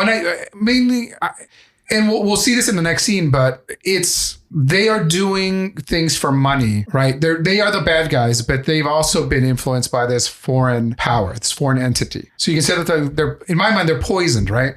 Mm. The outside world has poisoned them, and they're taking their natural resources, they're taking their precious antiquities for a quick buck, and it's like no, we're better than this. That's not. We're not here for that. Okay. So then we run into after he goes up to he runs into Kick guy first, right? The Kick Master first. Yes. And this man's cardio has to be in the amount of kicks this guy throws. I mean, that's it. That's all he throws are kicks. Mm. But they're like, and I know some of them will look a little soft, but he's like pop, pop, pop, pop, pop, pop. It's like rapid fire with the kicks. It's crazy. And then the balance, right? Because there's. Does he do that thing? Yeah. Where he turns with this kick? Fucking hey, bro. Like, it's crazy to do that. He does those standing splits. It looks cooler than Jean-Claude, though. Oh, yeah. And way less effort, it seemed like. Like, Jean's are always very slow and kind of like, I have to show you. Where this guy was just like, whoop. And you're just like, God damn, you got it. How dare you people. All right? This is not the time or the place. That's when we watch Lady Bloodstrike. Go ahead. Let's continue. Jackie Chan, he lectures the bad guys. He's like, look, you're doing this for the wrong reasons. And he's like, you know what? Yeah, guess what? I want to be rich. Mm-hmm. That's why I'm doing it. Mm-hmm. That's my reason. And so the two main bad guys are like, hey, workers, kick his ass. Mm-hmm. Throw this fool in the trash. Throw this bitch in the trash. Right? And so that's when we have Jackie Chan again caught on fire for the second time. That's when he falls into the fire, right? No, not yet. No, he hasn't done it yet? No, he's still fighting the guys. Okay. And that's where he dispatches them. That's where we get the falling barrels. Which we find out later actually hit him. Yes. Yeah. We got falling barrels. He's this shooting is like fire. Yeah, this is a video game level. Did that house him? Yeah. And so he defeats the workers. He gets set on fire, and then he runs up the stairs, and it's Jackie Chan versus the guy in the black suit, Fireman is what I'm calling him now. Okay. And so he's fighting this guy, and it seemed like he dispatched him for a little bit because then Glasses comes out. And again, gets hit with that metal pipe. And we see that they actually heat up this metal pipe before they start fucking doing terrifying. a move. Yeah. They lance the metal pipe through a stool that he's holding. Yeah. Yep. And that shit, like, if he would have pushed too much, that would have fucking burned him. Yeah. Like, because he doesn't even do a thing like where he feels the heat like on his chest. I'm like, that's fucking terrifying, dude. Crazy. Dude. And so, they're fighting. And at some point, Jackie Chan gets kicked into a pit of coals. They're Kind of like, what they set up to walk on coals. Yeah. But like a wide version. So his whole body's on that. Yeah. bitch. Oh, he falls back into it. Ugh. And then he has to move his way across the pit. And that pit is maybe 6-8 feet wide. That shit looks so painful. And I think that's the one you're talking about where he kind of jumps up a little bit before, kind of like, okay, go. And then he just tells him to kick him so he can fall into it. Yeah. But you can tell he's like, this is going to fucking suck. He does that take twice because he didn't like what it looked like the first time. He does that for you guys. He did that for crazy. you. That's crazy. The man can't. The man probably has horrible arthritis. Like At the minimum. for you. So Jackie's getting his ass kicked by the kick guy. He's on the ropes, and what does he do? He grabs kerosene. He says, fuck regular alcohol. Yeah, he drinks kerosene because he's got to pump himself up. Yeah. Right, he needs that extra edge, and just the most incredible leg work that they're doing. But once he gets drunk, he gets the confidence, right? Yeah. And I love that he charges the guy. Yeah.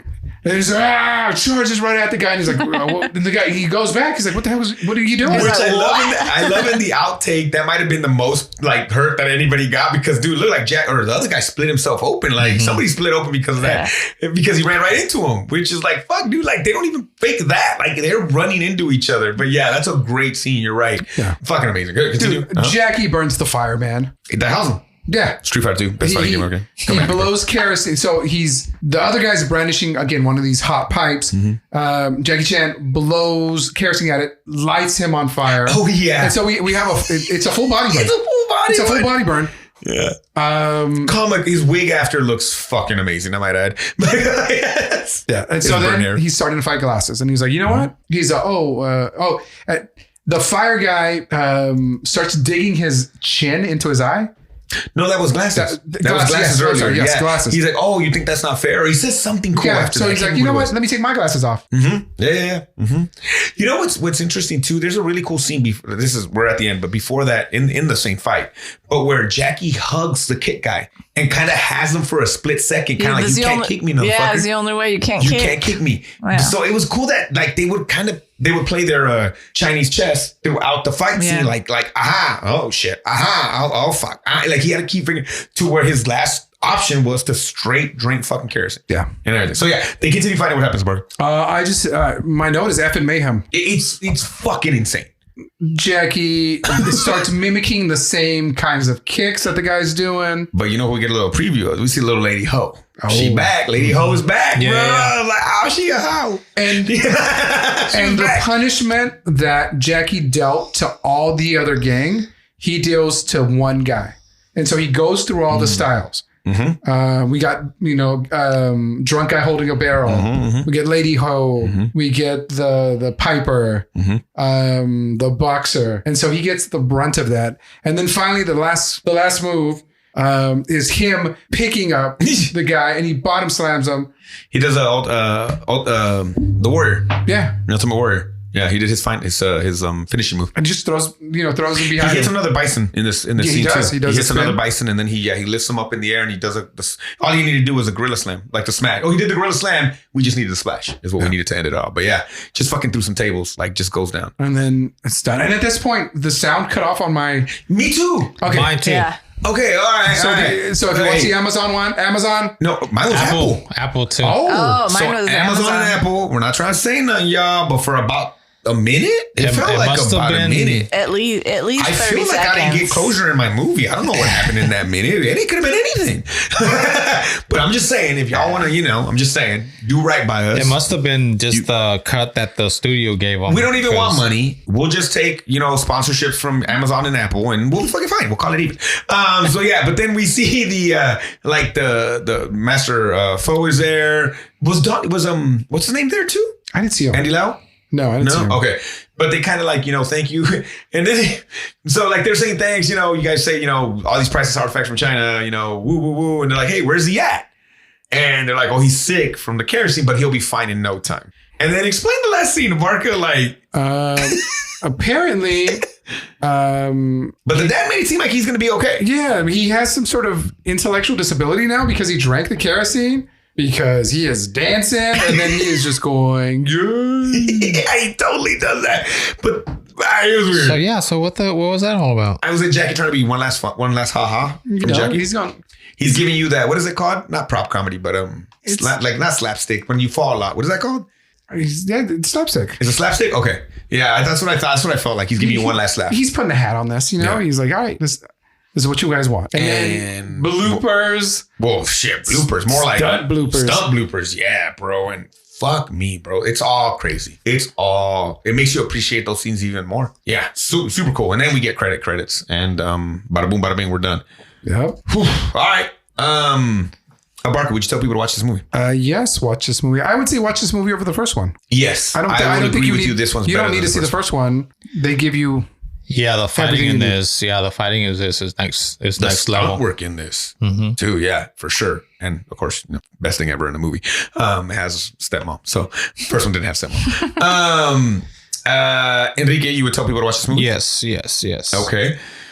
Super Producer Stevens, I'm going to ask you to do 13 things, but the most important thing of those is, can you give us top 10? Yes, but are you not telling people to watch Oh, this movie? fuck yeah. Yeah, watch this fucking movie. If for stepmom alone, watch this movie. But I'm really, I guess I jumped because I'm really interested to see where this movie lands.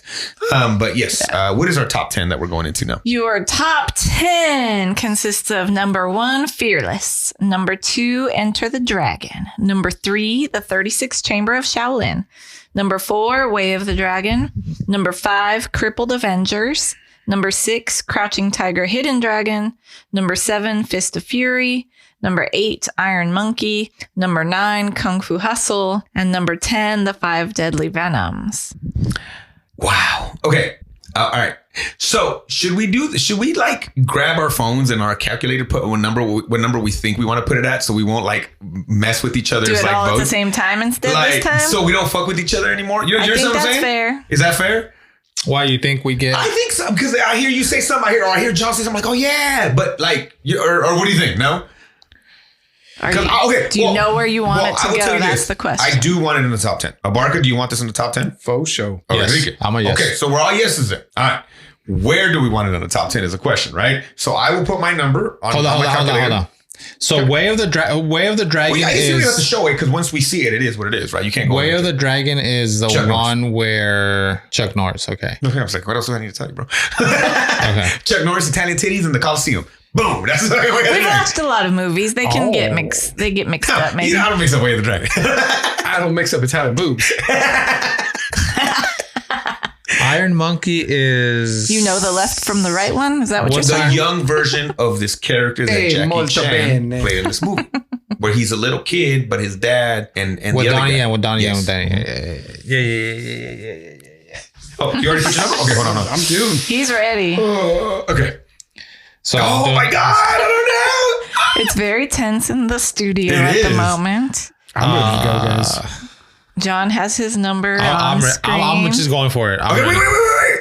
I don't. He's all Mr. Brown. Enrique's got something typed in. I got my Let me say. I got my ticket down and everything. Orozco, You put your phone down. I think Did has you put a something number down? I typed don't have a in. number down. Put it down. Don't fucking touch your phone. Okay, I so still listen. don't have a number. I don't. Okay, So that's listen, fine. I just. No, if you're gonna give me shit, wait. Then let me put my number in. No. I'm just saying. Okay. I literally watched this movie as we're talking about it because I felt like I didn't really. What do you mean you watched? You watched it while we were I was talking? watching it, yeah. Son of a bitch.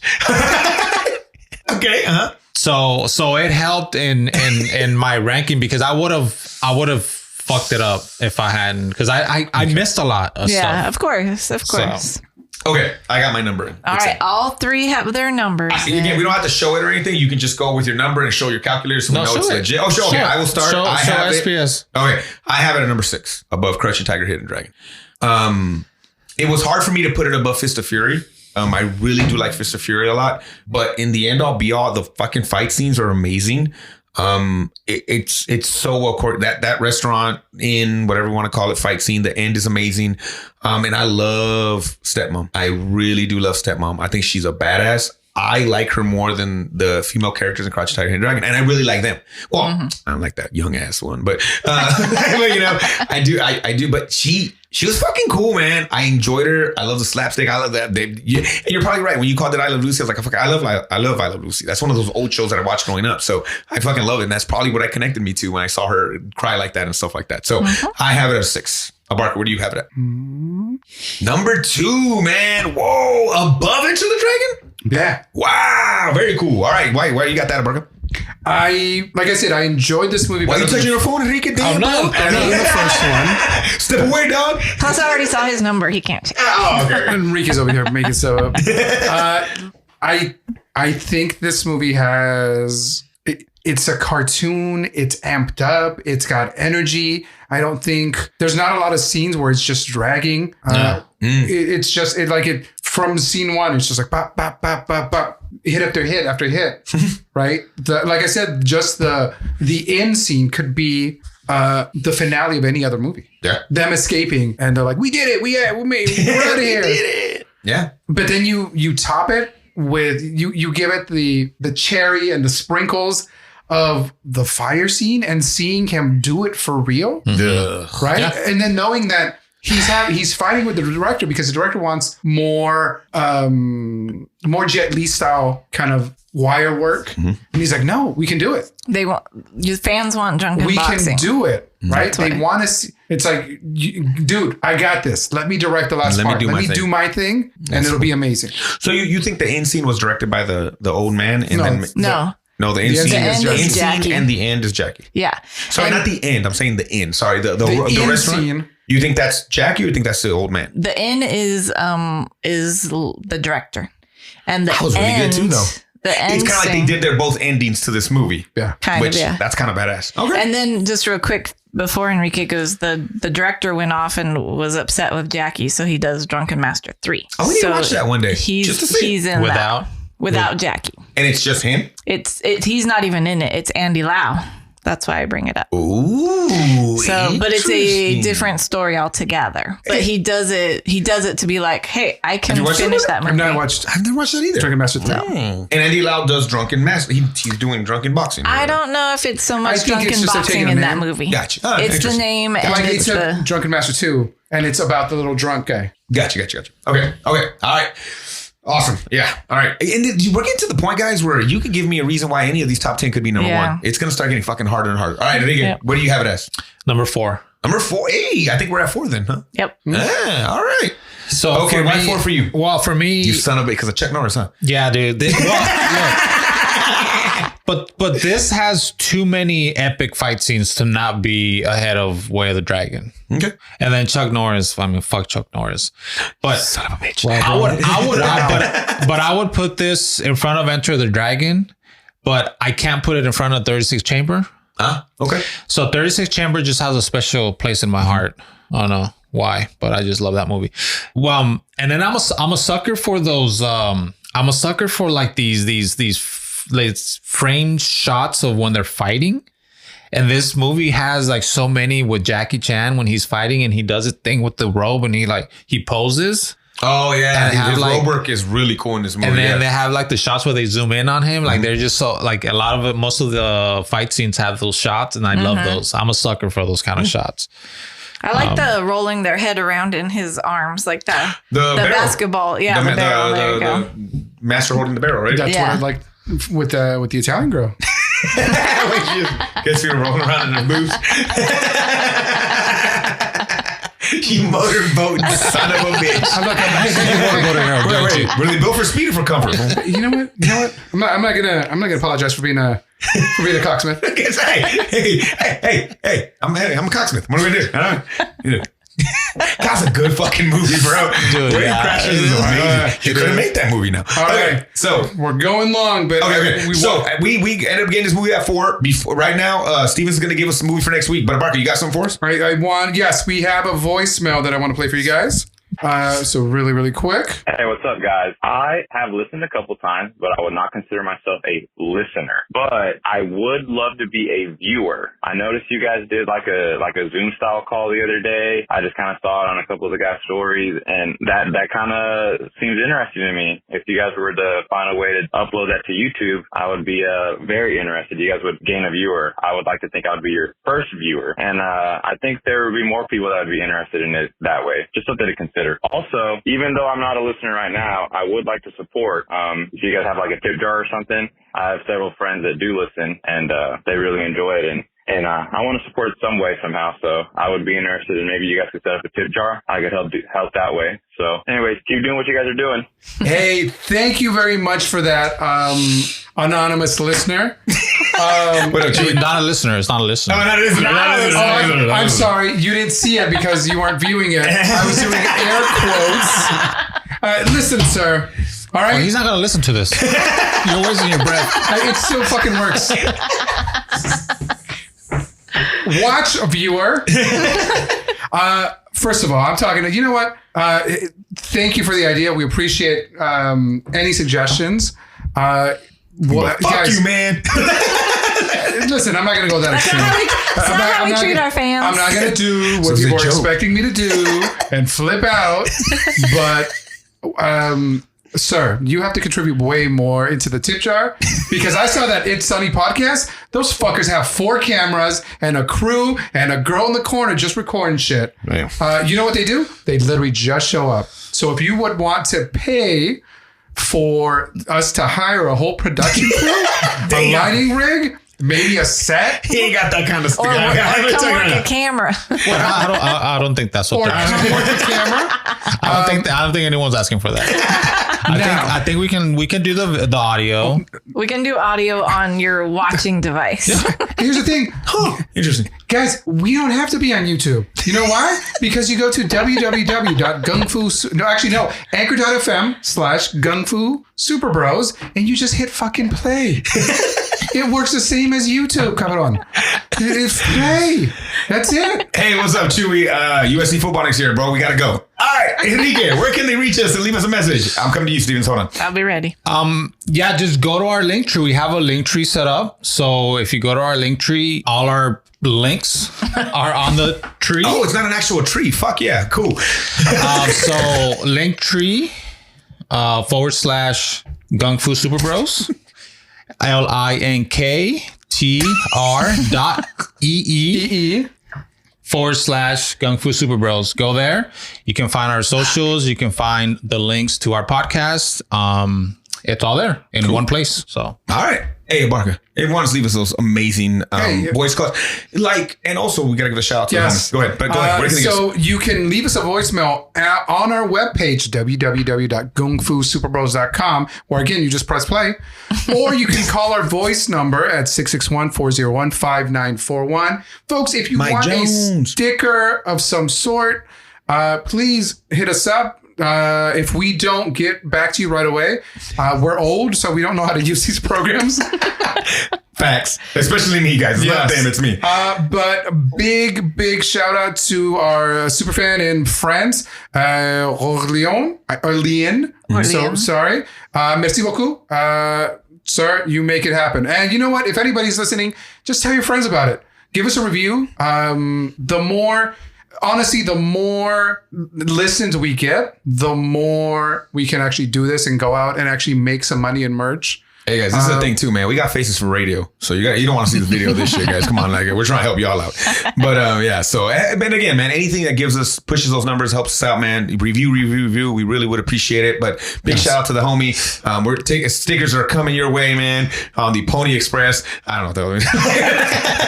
We're sending it your way, man. So be ready for that. I love how we're wanting people to listen to us in any which way they can, but then when they want to listen to us in other ways, we shit on them. No, we shit on one person. Fuck you, Chewy. I'm flipping off the microphone since this is a oral medium, if you want to give money, just give it to your fucking brother, right? I'm already in a different tax bracket. I don't need other shit, dude. Come on. It's tax season in America. Yes. I'm terrified, guys. I wait till the last day to do my taxes because I cry after. Stevens! What are we watching next week? This is a Stevens pick. Next week we're watching the Five Fingers of Death, but you can find it under King Boxer from 1972 on Amazon for rent. I did not really see it anywhere else, but take a look. Right, King Boxer is what you're collection. looking for. Go to your local library, go to the swap meet. You should really can. All right, guys. Hey, anything else? We good? We done? I'm good. Barker, say bye. Be good humans, folks. Enrique. I can't pee if clothes are touching my butt. It's true. Wait, what the fuck? Did I miss something? Bye. Super Stevens. We get time for no Peacemaker. We'll talk about Peacemaker next week when we have the finale, all right? Oh my God, I know. I need to watch this week's. Stevens. Bye. And remember, guys, my name is Ivan, and I'm taking longer than usual because I got to get to my quote. Did you call me a bitch? No one's called me that in years.